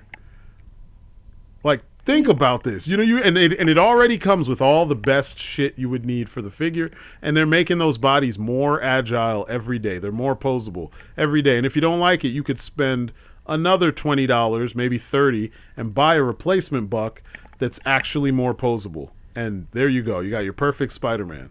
Like, there's so much like weird disconnect going on when it comes to how people collect and what they're told by their quote-unquote fellow collectors on YouTube that it just amazes me. It's like price points exist for a reason, and the figures that you get at those price points are supposed to be in proportion to what you spend. I mean, I understand it's fucked up for you if you've been collecting Marvel Legends for a long time, but you also have Marvel Select, which I still, till this day... Marvel Select's out of scale. It's out of scale, so I can't have it. I can't have it stand next to my Marvel Legends. You can't do that. It's just like, but look at the figure. Look at it. Not to say that... Sorry, it's out of scale, so... I know, right? Why? I just can't do it. Whenever I do that voice, I think of the one doctor. The Simpsons. Yeah, it's exactly who I think of too, with the glasses and the buck teeth. Yeah. Yeah. It's well, actually. That's the well, actually. Well, I know. Well, actually. Well, actually. Yeah, I just, man, like some of those, like I look at the Marvel Select Age of Ultron Hulk. That's the only Hulk I have right now. I used to have the Hasbro one. As soon as I got this one, I got rid of the Hasbro one. And then I had the old Marvel Select Incredible Hulk that's like, it looks like someone dipped him in blackwash. You know what I'm talking about? He was ginormous and hardly any articulation. And I think... Oh, yeah. The one that had like the Hazard logo on the packaging. Yeah. That one.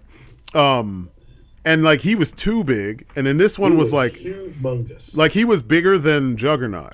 And I was like, yeah, there's no reason that he needs to be bigger than Juggernaut. Stronger, as strong, fine, whatever. That could be debatable, whatever. But like the figure itself, he needs to be somewhere in the middle, like bigger than Colossus, smaller than Juggernaut.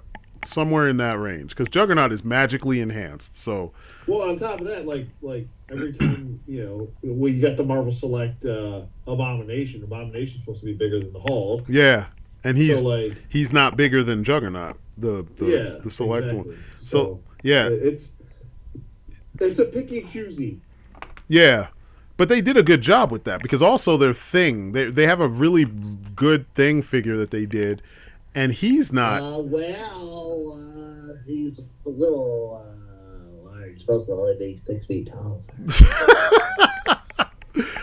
I just mean he's not. I don't have him, so I mean he may be off, but he's not as out of like left field as that giant fucking Hulk figure is. But I will agree with that he's too big. Yeah, I think he is entirely too big.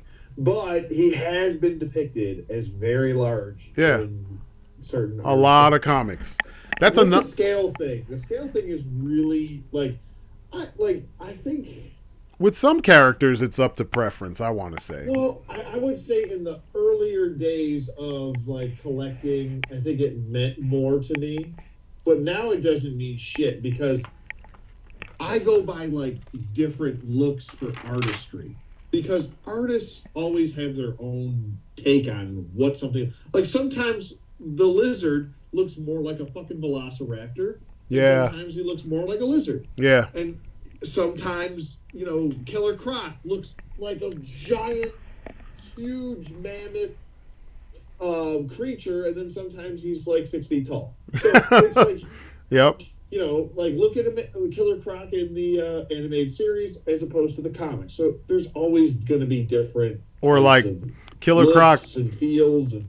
Killer Croc in Hush, and then look at Killer Croc in like Arkham Origins. Yeah, like Arkham, he's huge. Yeah, he's huge. Like in the Arkham series in general, he's humongous. He's like 9 or 10 feet tall. He's ridiculous. Yeah, he might be bigger. He might be like 11 or 12 feet tall. Yeah, he's ridiculous. When he like comes out of that cage in Arkham Asylum. Yeah. Like, holy shit, he's horrifying. Yeah, or when you're dealing with him in the tunnels in Arkham City.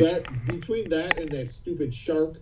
God damn it. Yeah, fuck. Kryptonite or sharks. I hated Between that. that and the shark, like, I didn't want to continue the game. I was like, I don't know if I can do this. Yeah. I'm getting anxiety. My fucking palms are sweating and shit. I feel like I'm on 8 Mile Road. Oh, Lord. I knew you were going to say it. I knew it. Oh, my God. My palms are sweaty. Mom spaghetti. I knew you were going to say it. I knew it. Oh, my God.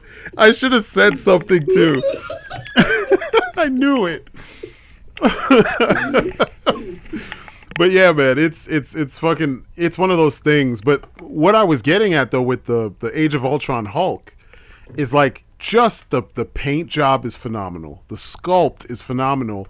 And it almost feels like he's the perfect size. Almost like they intended for him to be standing amongst your Avengers from, Hasbro, because he stands about 2 heads and shoulders over the rest of them, because like Thor's huge, and then he's bigger than Thor. He's a head and shoulders taller than Thor, but he's 2 over everybody else. And it looks right. I mean, that's how I have him in my case, and there's others like the old Marvel Select, the second Sabretooth that they did, the 90s Sabretooth. He's perfect, and he towers over Wolverine, but he doesn't tower over everything. He's not bigger than Juggernaut. He's a little bit bigger than the current Omega Red that we have. He was close in size to the old school one that we had from Toy Biz. But because the Toy Biz one was massive, like in comparison to a lot of the other X-Men villains, but Sabretooth was often drawn huge, like he was drawn. Especially Jim Lee drew him huge. Freaking Joe Mad used to draw him ginormous, and it worked because he's supposed to look like a big ass lion person, like he's like a big cat man, and like it works. It doesn't look stupid, and exaggeration is perfectly at home in comics. But you have all these OCD collectors telling everybody what scale this looks good next to this person, and this looks better next to this, and you can't have. It's like, come on, guys! Like, it's comics, man. They exaggerate everything from the base level muscle size to like the hairstyles and the fucking people's. We entered Nazi country where we can only think one way. Apparently.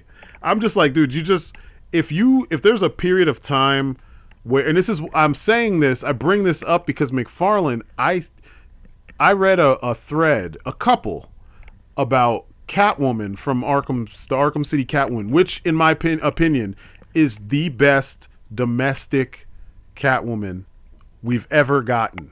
And, whoa, she's domestic now? I know she's domesticated. She's domesticated Catwoman. But they did such a good job with her. Cook me some dinner, Catwoman. What's for dinner, Catnip? They hold on a sec. her Catwoman, people are saying that the figure is too long and that she has 7-inch legs, 7-inch scale legs on a 6-inch scale body. And I'm like, how does that make any fucking sense? And I've seen people modify her where they pull the boot off, chop it down and create a new hole so that she's just like, I don't know, 4 centimeters shorter, maybe an inch shorter. And I'm like, what was the real point of this? Oh, she can't be super tall. She's not taller than Batman. She's not taller than Ra's al Ghul. She's not. Matter of fact, there's like very few male characters that she's taller than in the McFarlane range of figures. So I'm like, this is a nitpick.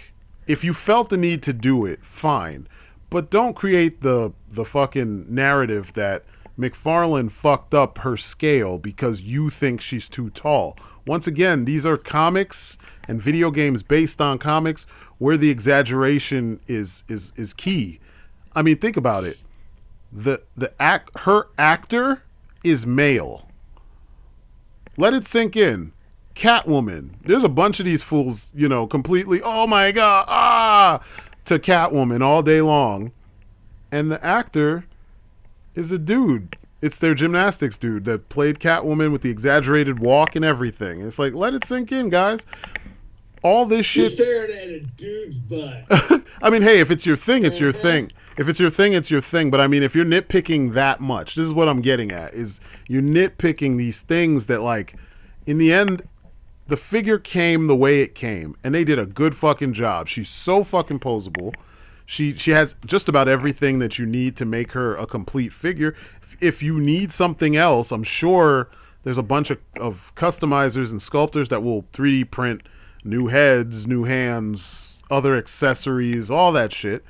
So you will be able to have things for her. There's other people bitching about they say she has a diaper. I'm like, all the McFarlane figures technically have a fucking diaper. What the fuck NECA was doing that for that matter as well. Like, seriously, it's an action figure. It's like the people who bitch about cuts. Collectibles have been doing it. Yeah, I love that. and they love that shit. Yeah, it's like, you can't bitch and moan about things that are inherently specific to an action figure. You know what I mean? It's specific to an action figure. Like, if she didn't have these things, there would be a problem.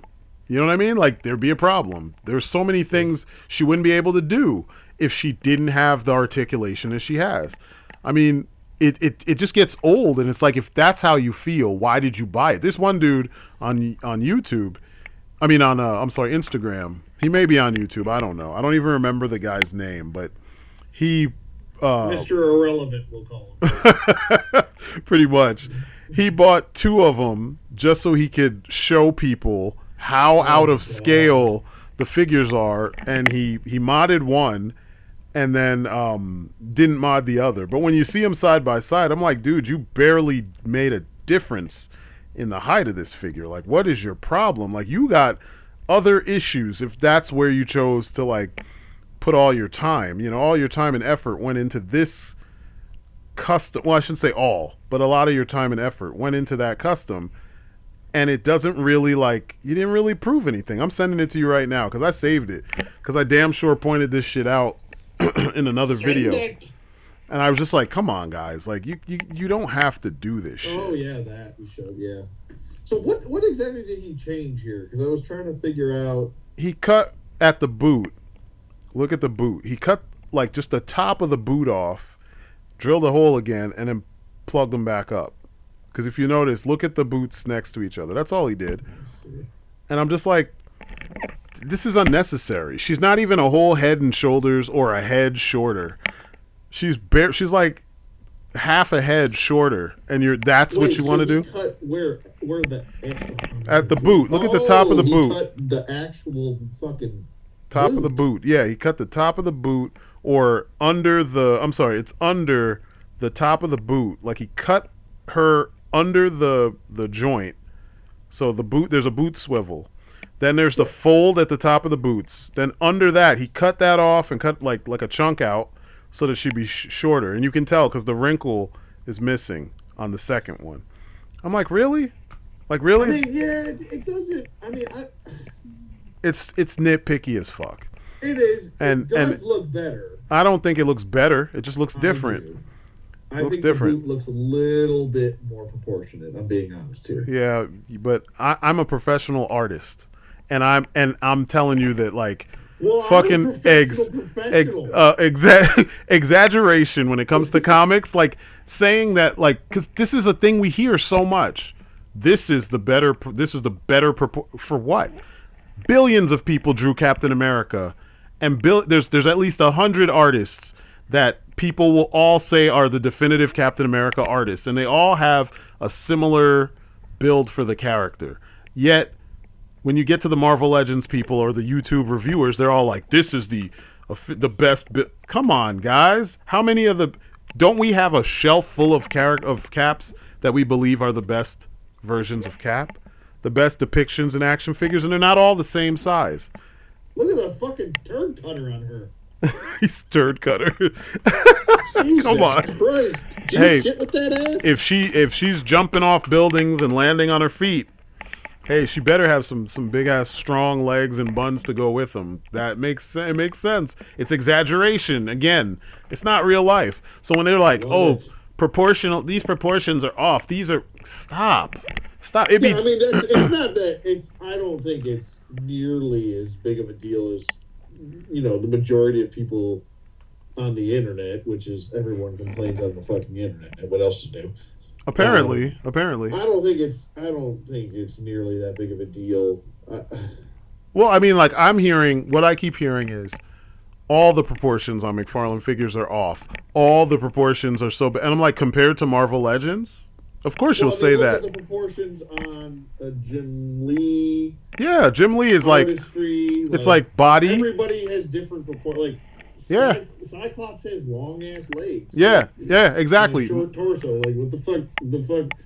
Remember, His proportions are off. Does that bother you too? they're exaggerated. There's a difference. Yeah. Like off is Rob Liefeld.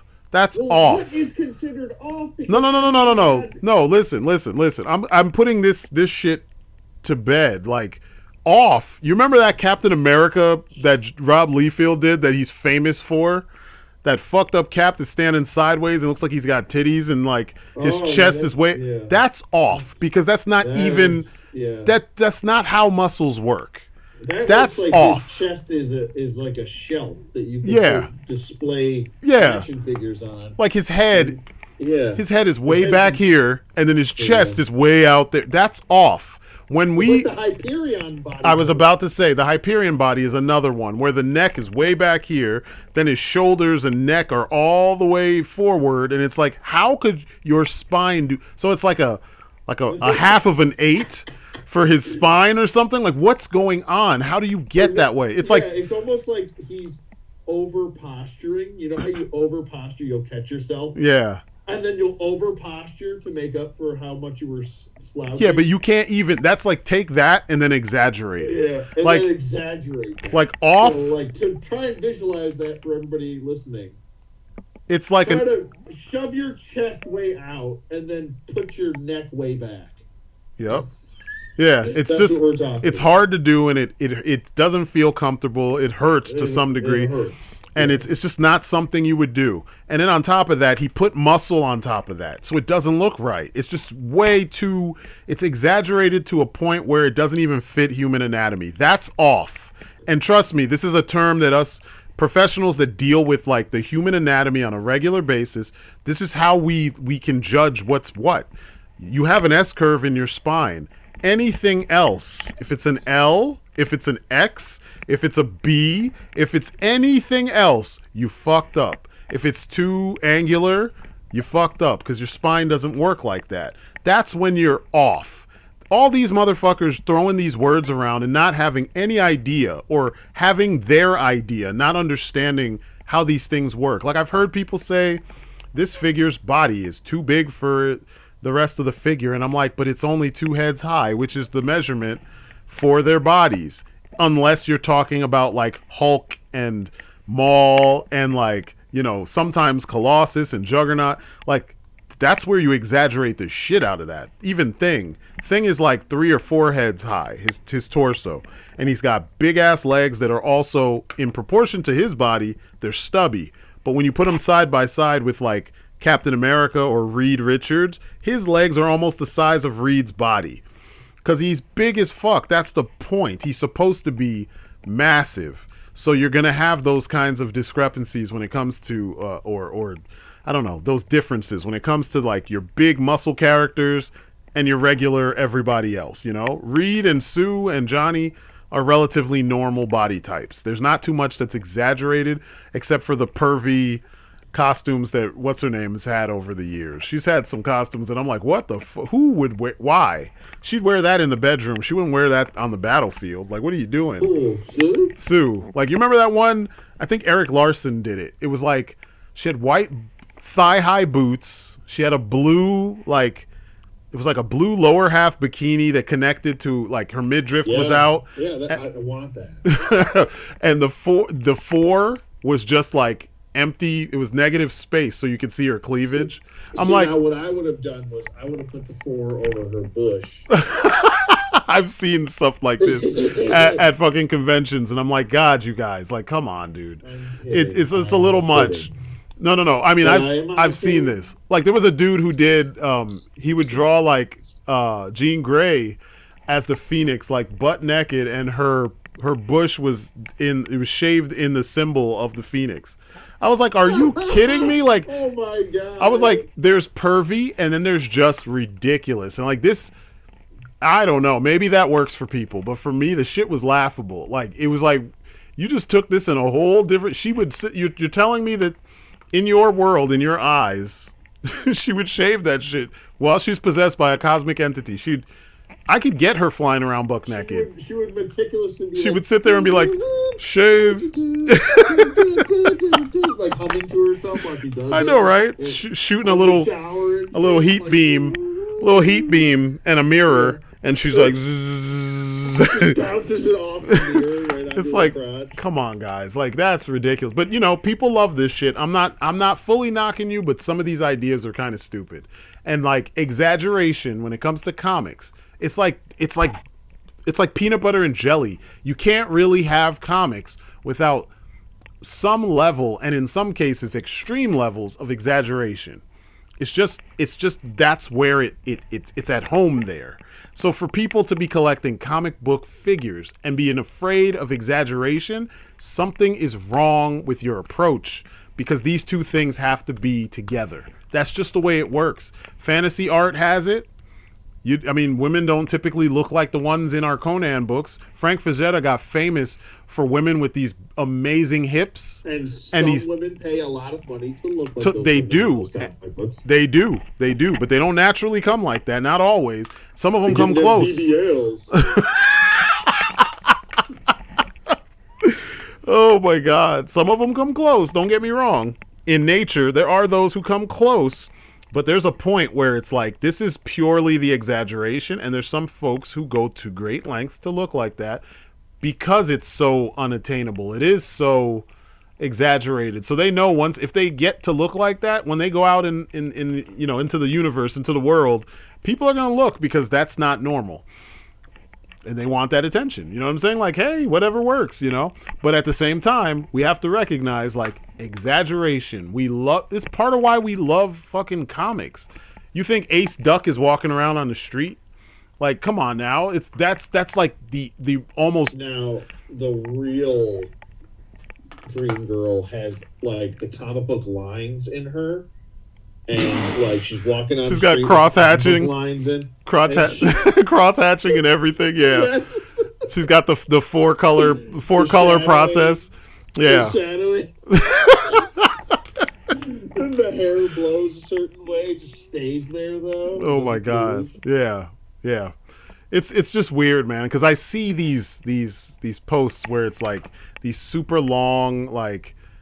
It just goes on and on and on, and I'm like, guys, it's like, this is normal for comics. Like, I don't understand. Like, remember how Ariel Olivetti draws the Punisher, with the broken nose, and he looks like a fucking brick shithouse fucking battleship of a man. Like, he's 65 years old.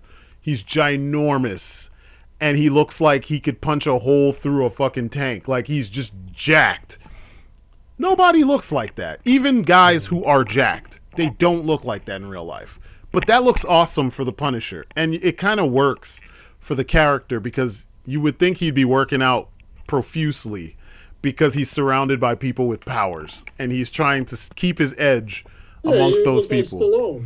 Yeah, on more steroids. He looked like a Stallone from somewhere in the multiverse that ate the Stallone in our universe. You know what I mean? Roids and everything, you know? Like, Ew, stop eating me. Hey. I know, right? This shit hurts. What are you doing? Hey, stop bleeding me. You think this is? I know, right? Free Stallone Day? I know, humans don't do that. This ain't a Stallone buffet.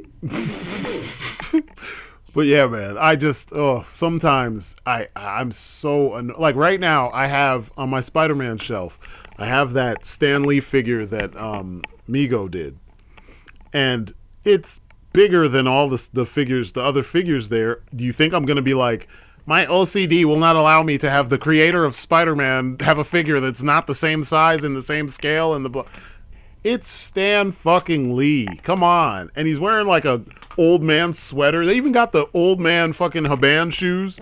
You know what I'm talking about? With the like 5 fucking Velcro straps. He's wearing that shit in a toy. I'm like, this is it's not amazing. Stan Lee used to wear penny loafers. Sorry. This shit's amazing. And I was like, yo, I have to get this. And I did, and I put him on I found him on fucking, he was like on clearance when I picked him up for like $5. I'm like, shit, you're going in my fucking collection right now. I don't care. And he's doing the fucking Spider-Man hands. Like, I'm not complaining about, I'm not nitpicking about this kind of shit. You know what I mean? Like, obviously to each their own, but there's a point where this shit has gotten really weird with all of this shit. I mean, like, can you bring that same logic over to like anime shit? Where you're like, oh, these proportions are, it's fucking anime. They go even more nuts than we do.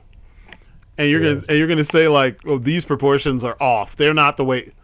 Really? Have you seen some of these animes? Like, you can't really be fixing proportions on anime shit because they exaggerate the fuck out of stuff to a point where there's no way you can mistake what you're seeing for anything else. It's like, it's just like, it's a part of the DNA of these characters and the designs and everything. You got to stop tampering. You have to understand that all of these things that you see around you, if you're a toy collector, are created in someone else's mind. Yeah, pretty much. As their idea of how something looks. Or specifically for this particular thing. You're all wrong. Every single one of you is wrong. Yeah, well, at least the ones that are trying to tell people this don't work. It's like, come on. If you gotta, it's kind of like watching, you have the option, but it's like when you watch foreign films in an English dub, that's not the voice of the guy or girl or whatever you're watching. It's not their actual voice in most cases. There are some cases where the same actor will dub, if they speak both languages, they'll redub their lines in English. But like, you can always tell when the voice just feels very like disembodied. It's like a disembodied voice over the person. What do you mean?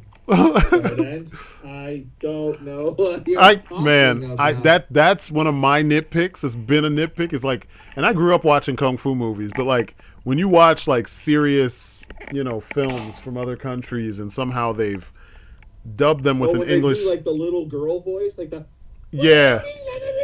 And it's like, it's like a 40-year-old woman. It almost like ruins the goddamn scene. Yeah. That kind of shit, it's like, don't do that. Like, either learn to read a little faster with the subtitles if you really want to get the feel, because the emotion and the inflection and everything is a little different when you're getting it from the actual, from the horse's mouth, supposedly, or specifically. It's I don't know, there's a different vibe. When you start getting someone else pretending to be that person, then it's a little bit different. because the vibe is different, the voice is not the same, the tonality is different, the inflection is different. You lose something.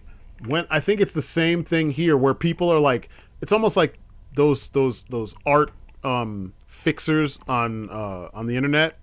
You know how they tell you can't draw characters that are too sexy, or you can't draw them with, perfect physiques. You got to make them kind of fat, and you got to use these colors because you can't use these colors. There's people who do that. They go around and they quote unquote fix other people's art. They were doing this shit to J. Scott Campbell. They were doing it to Joe Mad. It was around the time when he did that cover of Ironheart, and he drew Riri Williams, and they said he made her too sexy. And if you see the cover, it's for him. It's super modest. I mean, the sexy is that she had midriff showing. I was like, wow, when did we all become like old ladies? What is this, 1940? Yeah, exactly. It was ridiculous because I'm like, wow, she's got to have 3 fingers away from her skirt, from her knee in between her skirts. It was bad. It was really bad. It was like Catholic school, for Christ's sake. Exactly. I was just like, what is going on here, when man? When do people become so fucking conservative? Yeah, and worrying about what other people are wearing anyway?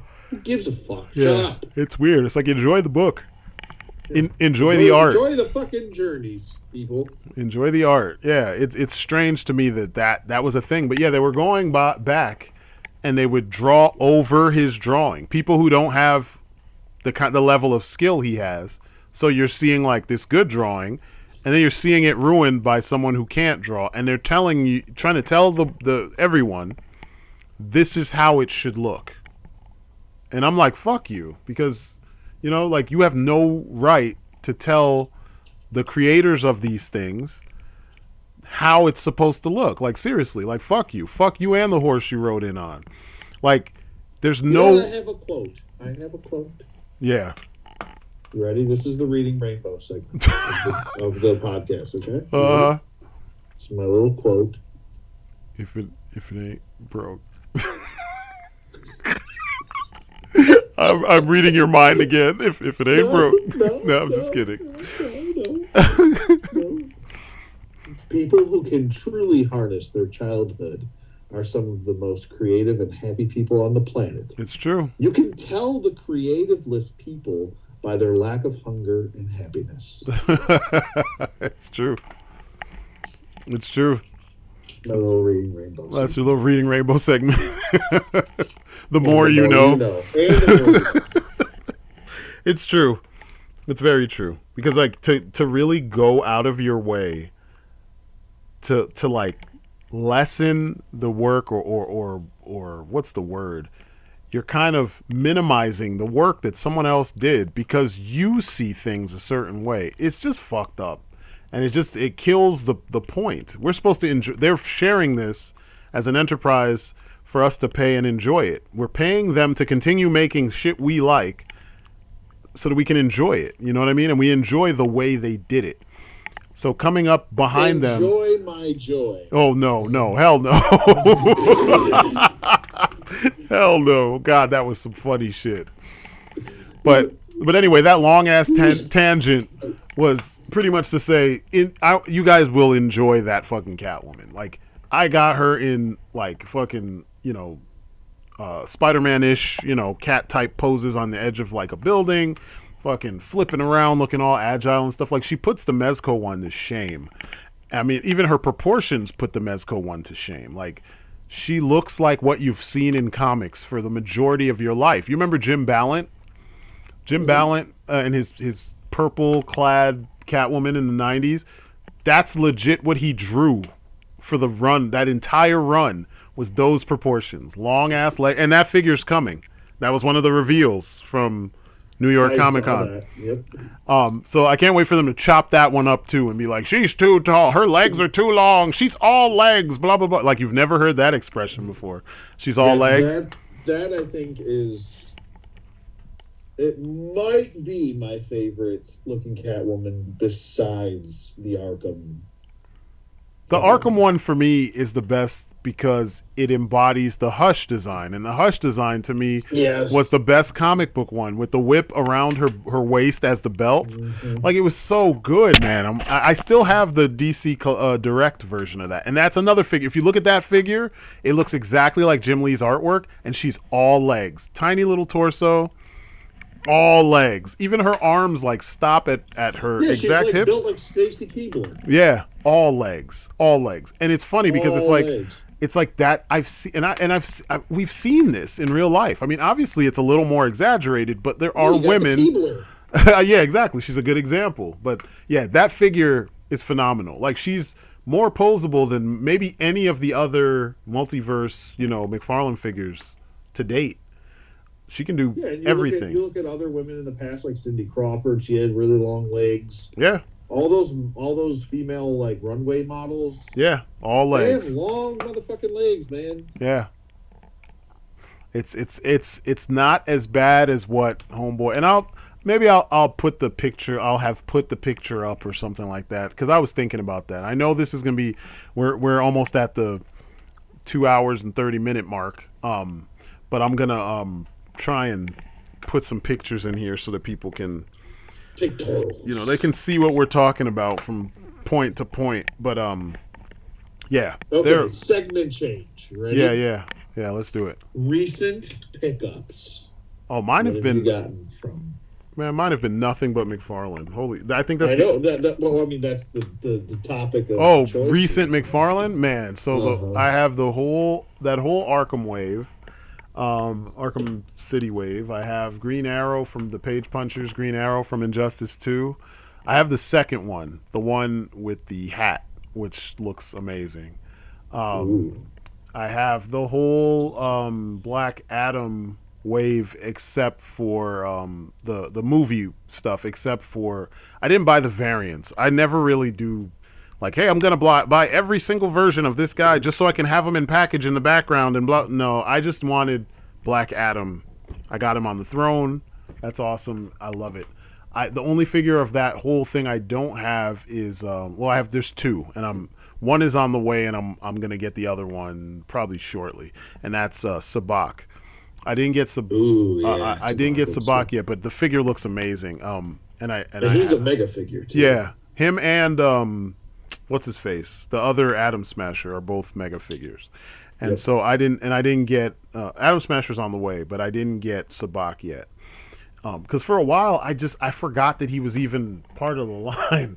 I had everybody in my cart and I was ready to get him, and then I was like, there's no bad guys really. And I kept forgetting, and then I was like, oh shit, yeah, there's the fucking mega figure. But yeah, I love all of them, man. Even Cyclone, like, they all to me look cool. I had to fix, and I showed you guys like a lot of the stuff I had to fix for Hawkman to make him a slightly better figure. I just fixed his hands because he doesn't hold, like, if you're gonna play with him, he'll drop his mace often. So I switched his hands. Yeah, I was like, why did they make his grip so wide? And like, even when you heat it up and then kind of slightly reshape it, after you move, the mace a couple times, it's gonna stretch out. It doesn't. It's soft. His hands are kind of soft. So SAWFT soft. I know he's soft, bro. You understand? He's soft. He's too super soft. Super soft. That's your superhero name. I know, super soft. But I still love the figure. Like, even before I did that, just posing him, it's just like he has a whole nother dimension of like badassery to him than what we had with the DCUC one, which is also an awesome figure. It's just crazy to see what they updated with him, and even Black Adam himself. Like, the updated details are just fucking phenomenal. Dr. Fate, I was like super happy. Dr. Fate was the first one from that movie line that I picked up, because I told you guys like a year or two in advance. I was like, yo, when McFarlane makes the first Injustice version, and then he goes on to do the movie one, and I didn't even know what the movie one was going to look like at the time. I was like, I'm getting that shit because I know he's going to do both. And yeah, it's a pretty dope figure. Yeah, they both look really good. Yeah, he's real dope. I have the Injustice one, and I can't wait to get the movie one. Yeah, it's dope. It's super dope. I have Bane. I showed you guys in the video. I picked up Bane and Croc actually, all at the same time. Did you see recently that GameStop made a booby mistake, as Arnold would say? Booby mistake. Did you make a booby mistake? There's no bullets left in the gun. No, I just forgot to chamber the last one. Boom! Sorry, I had to do it. A booby mistake. Did you make a booby mistake? What'd they do? So Bane was up for in stock order day of delivery for $5, You gotta be kidding me. including free shipping. What? People were buying them by the droves. I couldn't get one. Are you kidding me? See, this is what I hate. People bought like 4 of them because they were $5 each, and I'm like, you fucking selfish bastard! I know, you Now- son of a bitch. You son of a bitch! Give me the goddamn page. Oh my god, that's fucked up, man. You couldn't just get one or So- two. They had to Yeah, I get. just wanted one. Just wanted one. Fuck. Still don't have them yet. Gonna end up having to pay $40 for them. It's fine. It's not a big deal. But I just thought I should. It's just fucked up though, because you notice how like whenever that kind of stuff happens, they're quick to tell you that it happened, but they're also quick to have fully taken advantage to the point Yes. where other people. It's like they're letting you know after the fact, like, oh yeah, it's already sold out, but I got one. Yeah. Hey, look what GameStop did. It's already sold out. But You know? I got it for $5. Here's a receipt. Look. But you could buy it from me for $100 because Yeah, yeah. it's like It's gonna be $45. Fuck you, asshole. yeah, it's so jacked up. I don't fuck you, asshole. Fuck you, asshole. Asshole. It's yeah. Jesus, man. The amount of greed, man. It's like you can tell who were the spoiled kids growing up versus the ones who didn't have shit and had to, kind of they cherish what they get. They don't overdo it. Cause man, that shit is so common these days for people to like do shit like that, man. Like it's ugh. It's typical. I'm like numb to it now, though. It's like It's that's still what the collecting community is. yeah. It's not even what it's become. It's what it is. Yeah. So It still bugs me. whatever. It's whatever. I just thought it was something to note. Yeah. Yeah, it's funny shit. Trying to think. Oh, What else did you get? The Witcher. I got both versions of The Witcher. I got Roach a couple months ago. The horse. Oh, I want to get that Roachy. He's really like it's the best horse. Like I know what's his face did a video on it. People move real quick with the videos. I just me, I slowed down with the videos because the shit was making me crazy. So I've spent more time enjoying the figures than I did jumping online to be like, hey, look. Like, But yeah. not only are they quick with the video, then they have to brag and tell you that, oh, I've had it over in the corner for a while and I forgot about it. Yeah. It's like, And I'm nah. like, oh, wow, your dick is just so fucking big and earthy. Oh, my God, it's so wet.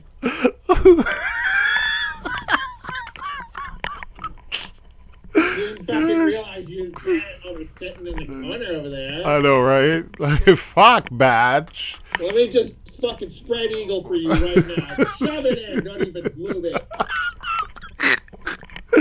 Oh my god, You yeah. big boy, you big boy, you. This shit's annoying. It is. It's super annoying. It's like, God, man. Yeah. Yeah, but The Witcher, I got the show version and the video game version. And then I got Siri as well, his technically his daughter. And they're phenomenal. Like when I got them right before well, that's not true. I got the movie version right after the 2 Mythic Legions you sent me came.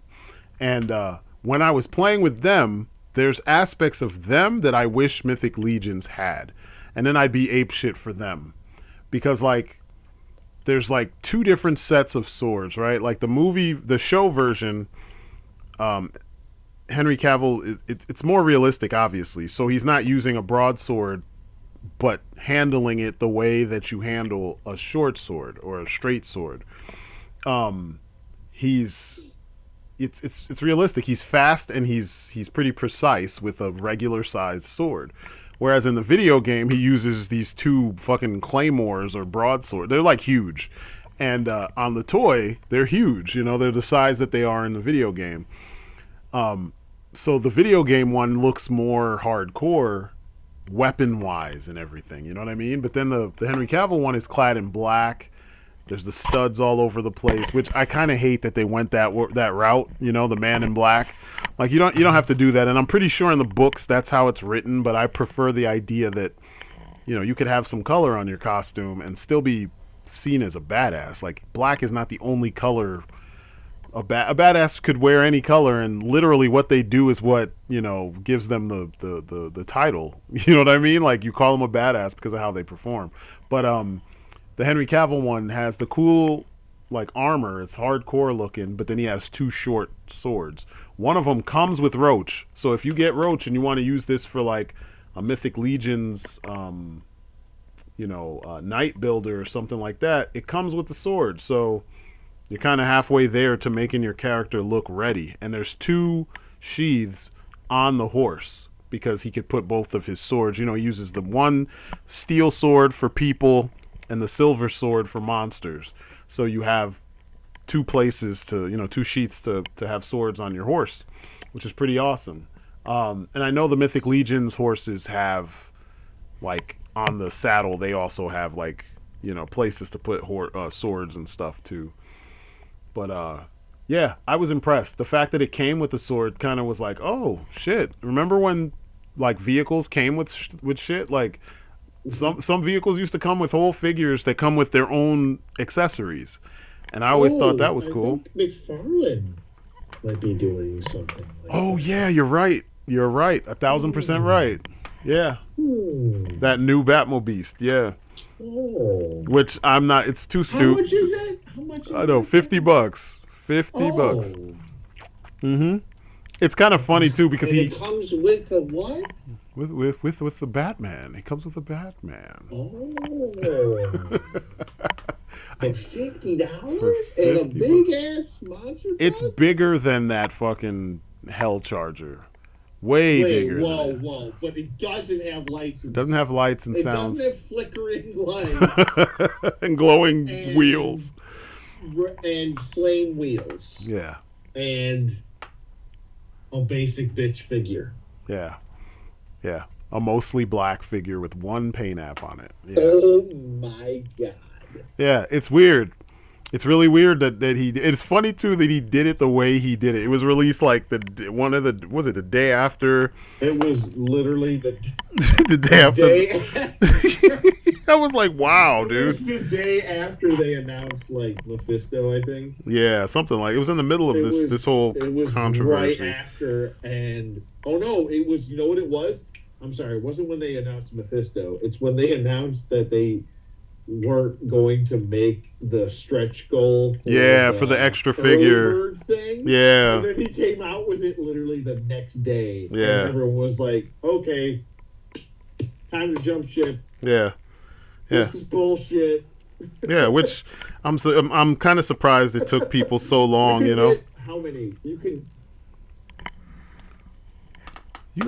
get instead of getting one Hell Charger. Yeah.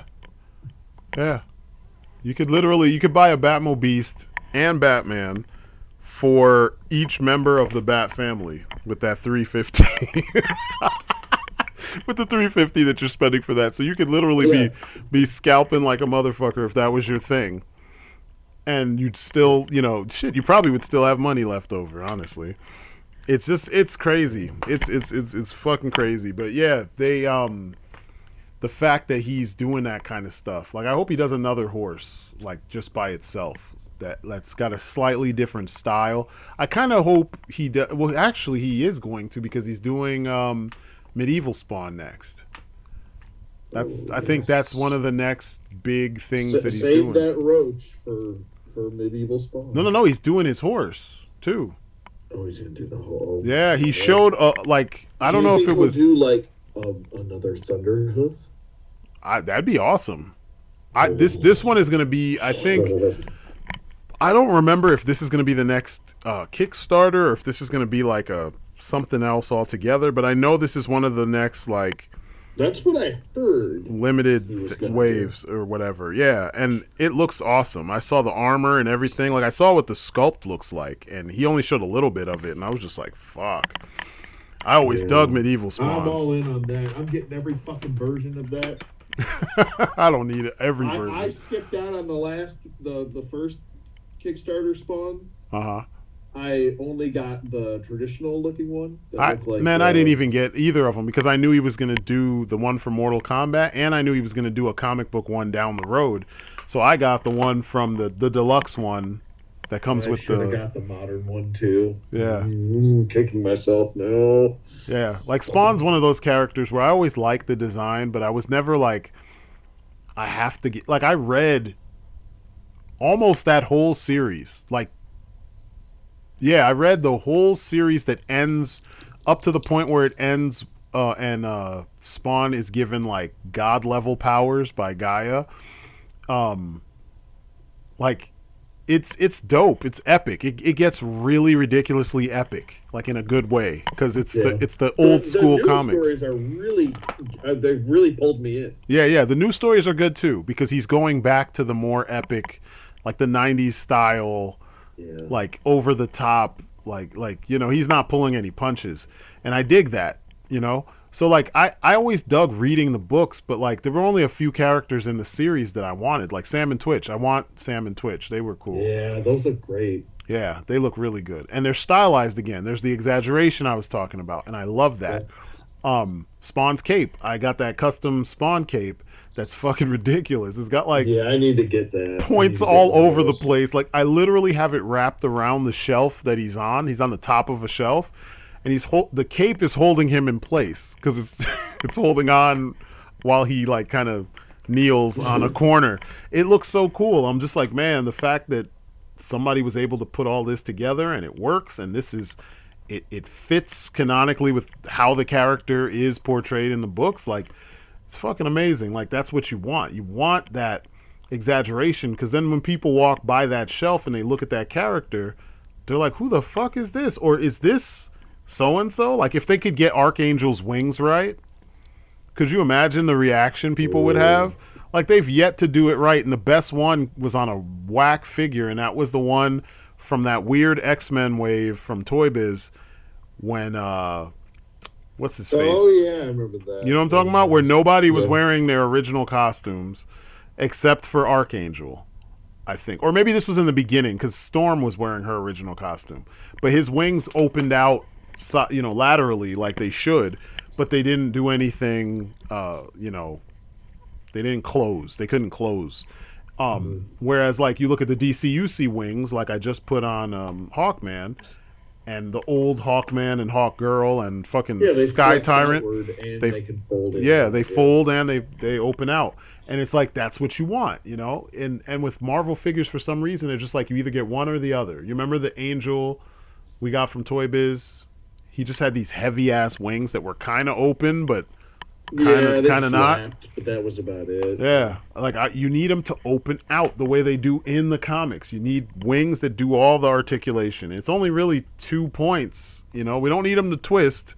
We need them to flap, and we need them to fold outward and fold back inward, and that's it. I need them to twist and shout.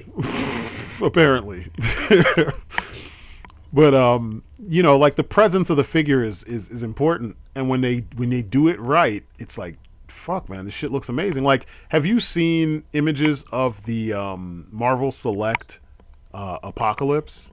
Oh, yeah. It puts the one that they just put out in the VHS box from Hasbro. It puts that shit to shame all the way. And it's Apocalypse, so he's supposed to be taller. Base level Apocalypse is taller than everybody, just about. So, like, I don't know. And he comes with all the weird machine parts for his arms, like how they could turn into, like, drills and clamps and shit. I was like, yeah, I'm sold. Like, and he's $30. Worth it. Yeah, it's like, what the fuck? Like, who? Yeah, continue not liking them. I will gladly pick them up. You know what I mean? And they're readily available. Yeah. That's the other thing. Yeah. I think, what was it? The only ones that have always been sold out is Mephisto and the Watcher. And the Watcher is on the way. I think he might be here tomorrow. Oh, you lucky turkey. Yeah. I got him for like regular price. Like, yeah, that one's been in my cart for like 7 or 8 years, maybe more. He's been in there for a long time. So when I saw them finally have him in stock for a regular price, I'm like, what the fuck? They reissued this shit? And I remember somebody mentioned it years ago that it was coming back. It might have been the dude, my comic book store owner might have said that. But yeah, I'm geeked. I can't wait to see what he looks like. Because that's one of those, like, if you have Galactus, you kind of need to have him. If they did like Eternity and the other cosmic beings, I would have got them too. But I want Marvel Select to do... What if they did? What if Marvel Select did a Galactus in the same scale as the Galactus from Hasbro, and it was oh my like God. $100? That'd be amazing. It would be amazing. Oh my God, it would skeet all over them. I would get it. I would absolutely get it. Yeah, I think I would too if it was $100, because that's worth it. That's when you can really appreciate it, because it's like, even if he's shorter and he's like the size of like Fort Max. Yeah. Like 22 inches is good, man. Yeah, it's more than enough. That's more than enough. Yeah, because I remember I was reading. That's another thing, and I know we're jumping off topic, but we are. The Ark. We do this. I got the Ark. When did I get the Ark? I got the Ark before my birthday, or maybe around my birthday. I can't remember. I got it earlier this year. And, that's a big boy. He's huge, but I read people on TF Nation, I think it is. They were complaining about him not being big enough. They were complaining about gaps on the cost. He doesn't really have gaps. I mean, it's like there are indentations, like areas where if it was a box, it's like, 4 or 5 sides. 4 sides are covered, and then there's like a hole, but then there's something going on in there, so you can see kind of like the inner workings of the robot. And they're complaining, and there's 3D, modeler folks, 3D printing folks that made gap fillers like they always do for those quote unquote gaps. But I'm like, but then you have to remove them in many cases in order to transform them. So what's the point in having a gap filler that's not a natural part of the figure if you keep on having to remove it and then put it back in and then remove it, depending on what you want to do? Like for me, he's going to spend most of his time in the ship mode, because that's literally what you bought it for the most part. You know what, Strydent? You're trying to make too much sense. You gotta stop with all this sense making. But it just was weird, man. Like he's not big enough. I'm like, but you've never the Ark doesn't actually turn into a robot though. Like this is extra. and then they're the same people that bitch about parts forming. Yeah, or they'll just say we don't get enough. Oh, parts forming is stupid. Like, dude, the fucking Teletran 1 is its own robot in this thing. Like, you could take Teletran 1 out of the chest of this thing, and it turns into a fucking robot. I was like, wait, what? It comes with the freaking discs. You remember when we were in, like, middle school? Or maybe I was in the middle school and you were starting... I was in the beginnings of middle school, and maybe you were starting, or maybe I was in the middle. I don't know, because we've got a couple, like, 6 years between us or something like that. How old are you? I'm 92. I know, I feel like I'm 92. My knees feel like they're 92. Yeah, shit. Running up and down stairs at work, and I'm like, shit. I am in the final months of my 30s. Yeah. So I'm gonna hit the big 4-0 in the old April. Oh, cool. Okay, so yeah, there's not that much. Then we're like 4 years apart. So yeah, we were in middle school when we did that. They sent that weird disc, the Sounds of Earth, into space. You know what I'm talking about? The fucking Ark comes with both of the discs that we sent into space. Oh yeah. I'm like, what the fuck? Like all this extra shit. It has the little drone thing that reformatted. You know how Teletran 1 has the little satellite piece that scanned all of the carcasses of each of the cryostasis Autobots, and then it found a vehicle of equal size and mass for them to transform into, and it reformatted them. It comes with that thing. I'm like, and people are complaining about other stuff, but the big thing was the size of the thing. I mean, standing up, the thing's huge. He's almost the same height as Omega Supreme, and Omega Supreme is only a little bit smaller than Fort Max. And they were complaining about it. And I'm like, dude, like I put Optimus Prime next to this thing, and it dwarfs Optimus Prime. I have nothing else to really ask for. Yeah, like what else? What? How much? What? Huh?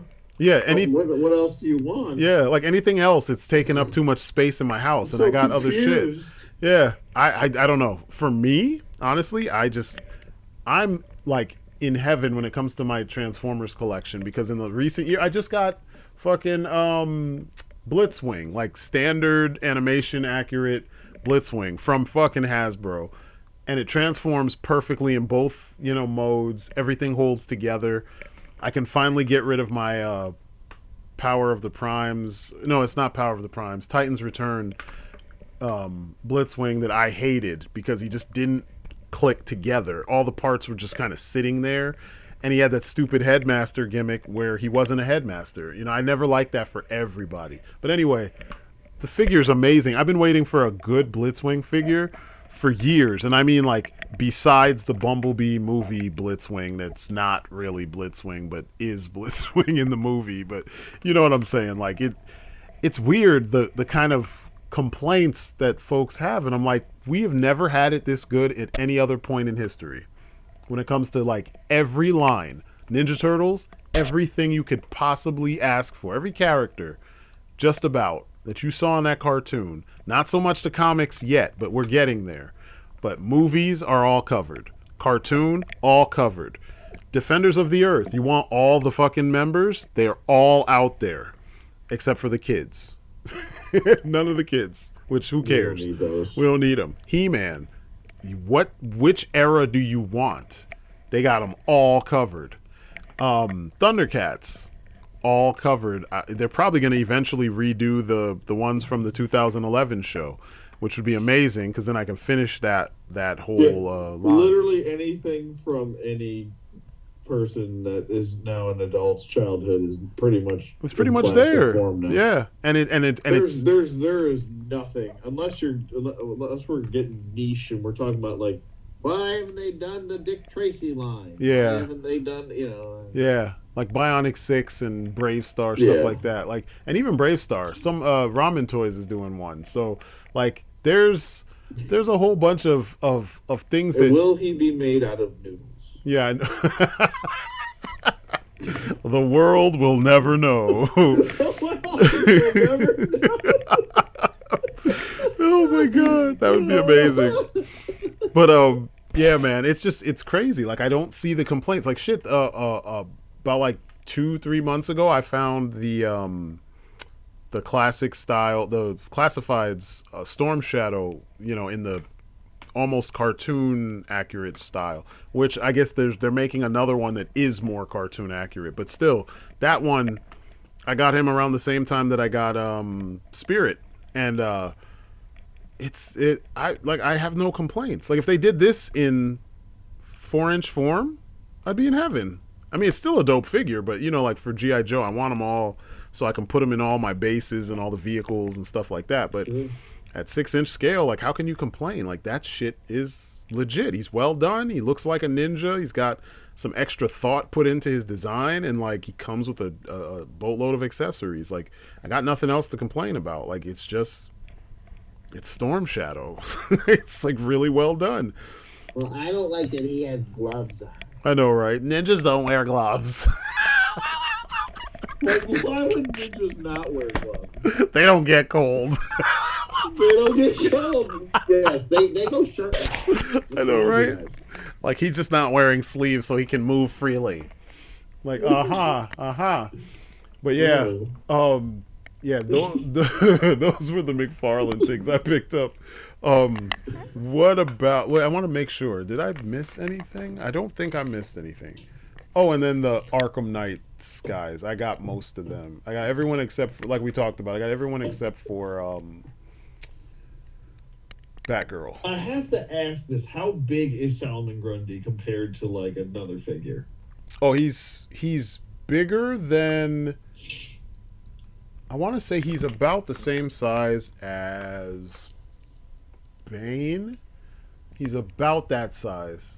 Okay, that works for me. Yeah, he's a little smaller than Bane, but he's about that. Like, he's within their kind of scale. It almost feels like that was what they were working from.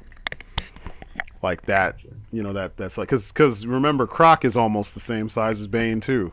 So it feels like they used that as their blueprint or their base, and then they worked from there and sculpted around that. But I mean, he looks cool.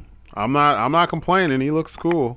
It's a really good like build a figure way. Like everything makes sense. It's really well done. Yep. Yeah, I was impressed. I thought at first, I was like, I'm not gonna dig this figure. He's just a little, like I said, he's more I'm not in scale with, but he's more along Croc's size, because Croc is smaller than Bane, but just by a little bit. I was cool with it because I was like, as long as he stands like head and shoulders over Batman, I'm good. Yeah, and he pretty much does. What about you? What'd you pick up? Parallax. That's who I forgot. I got Parallax, and I had got Lex Luthor. But yeah, that's it. Nice. Yeah, I picked up Parallax also while I was in Florida. I found a bunch of really good deals. GameStop had buy one or buy two get one free. Jesus. And then they also had a like half off sale at the same time while I was in Florida. Damn. So I picked up a shit ton of McFarlane stuff because all McFarlane stuff was on sale. Damn. Like half off. Wow. On the top of that, I had a whole bunch of points. I had something like 100,000 GameStop points. Damn. So you never which is the equivalent of $100. Damn. I've just been accumulating, and that's a long story. How I even got that accumulated, because long story short, I had an account that was in limbo for a very long time. Yeah. And it was accruing all my points, and I wasn't able to access them. Oh, wow. Every time I would call GameStop and try and get it fixed, like, they would be like, we don't know how to fix it. And then finally I went to this GameStop store locally here in South Carolina, and the guy just fixed everything. And he's like, not only did I fix it, he's like, but I got you extra points because I told him that you haven't been able to access anything in 3 years. Jesus. So I had something like 70,000 GameStop points accumulated, and then they gave me up to 100,000. They kind of added a bunch for me. So wow. I had that. I had my $10 off because I'm the whatever premium member, whatever the fuck it's called. So that was another $10. So I bought, what was it? I picked up Overkill. I picked up I gotta get him. Fuck is his name? What's wrong with me? Cygor. I picked up Cygor. That's another one I gotta get. Overkill and Cygor were both half off, so they were 20. I picked up the Lex Luthor Power Suit. Yeah, that's a good one.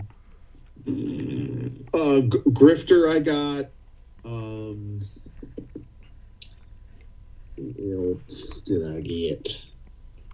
I didn't get the 2-pack, but I got the 2-pack in the mail from Amazon of Blue Beetle and Booster Gold.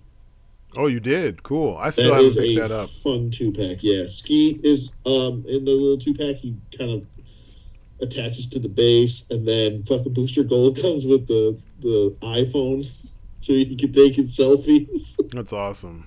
It is great. What was it? I got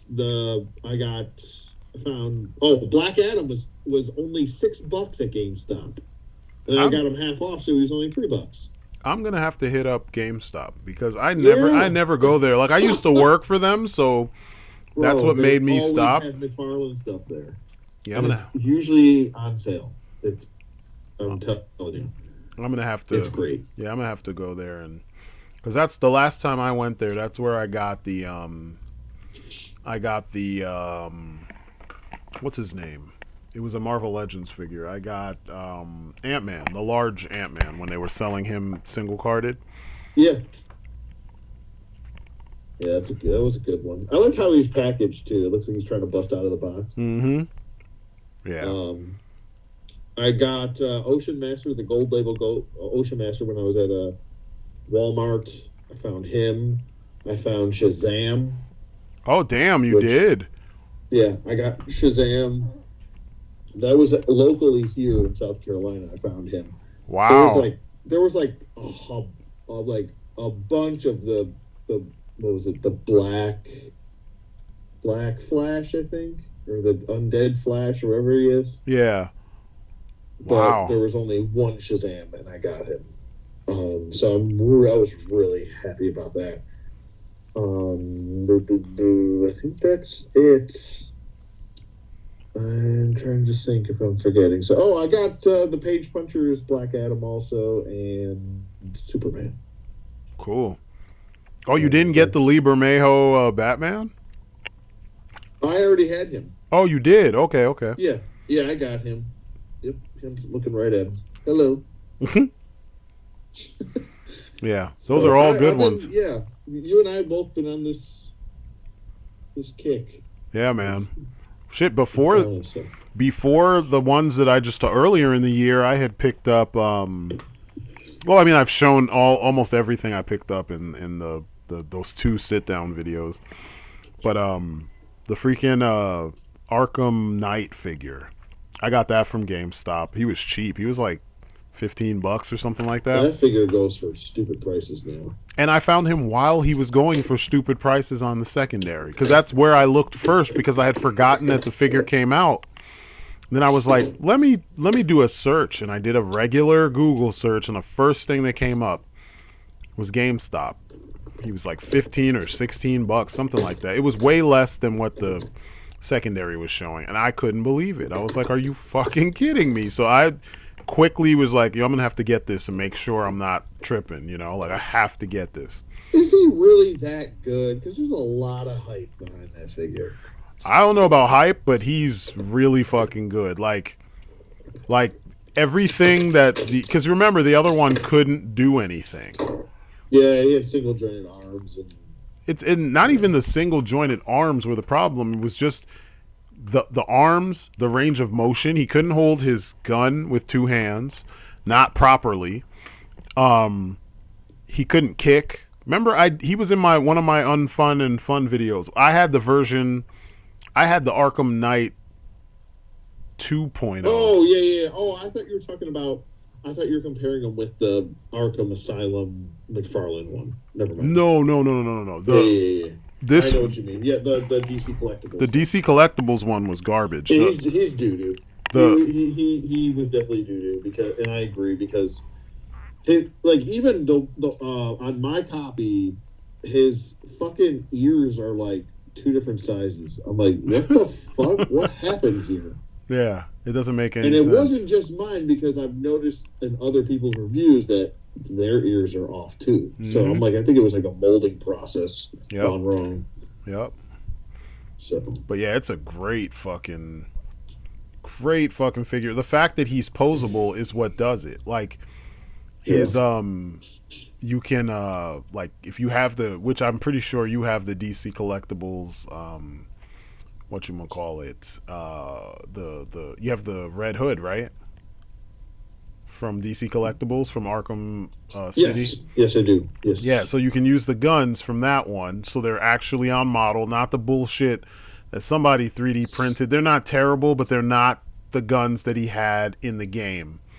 They're like, it's like someone made like a bunch of Deagles and then put the Arkham Knight, they put the Batman symbol on them, And then people are like, these are Red Hood guns. In the picture you sent me with them, rubber banding them to his hands. Yeah. He's got those. Those are the ones I'm talking about. Those aren't the actual Arkham He has Knight. like futuristic guns that turned into a rifle. Yeah, when you put them together. And so if you get the Arkham Knight 2.0, he comes with the rifle version. And if you got the GameStop exclusive Red Hood, he comes with the pistols. So like I showed him in my sit down video.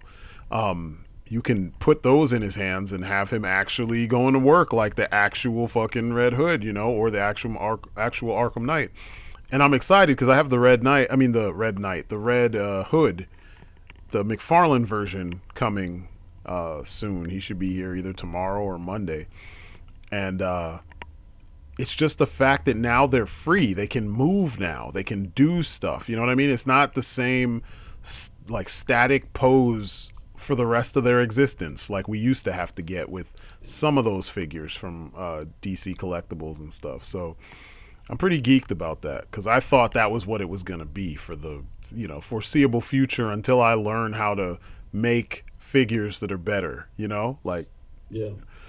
so it is worth it. I think it's, if there's hype, it's proper, it makes sense, you know what I mean? Like it's worth it.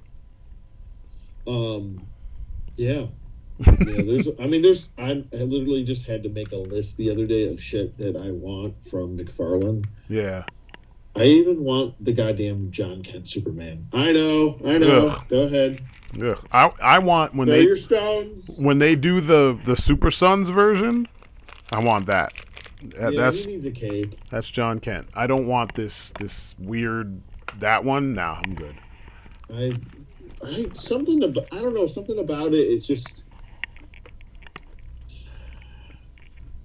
the face is definitely weird, but I don't.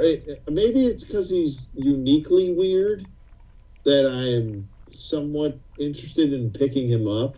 That we haven't gotten a whole lot of Superman stuff, I think, and I'm not just getting it just because it's Superman stuff, but it's, I don't know, something about it. I think because there's a lot of unique sculpting on him, like his whole chest and like the line work going through, and then even the cuffs on his boots and stuff like that. Like that's, I don't know, for some reason I think I'm still gonna get it. Well, you have fun with that. I'm leaving. You know what? Don't you poo poo.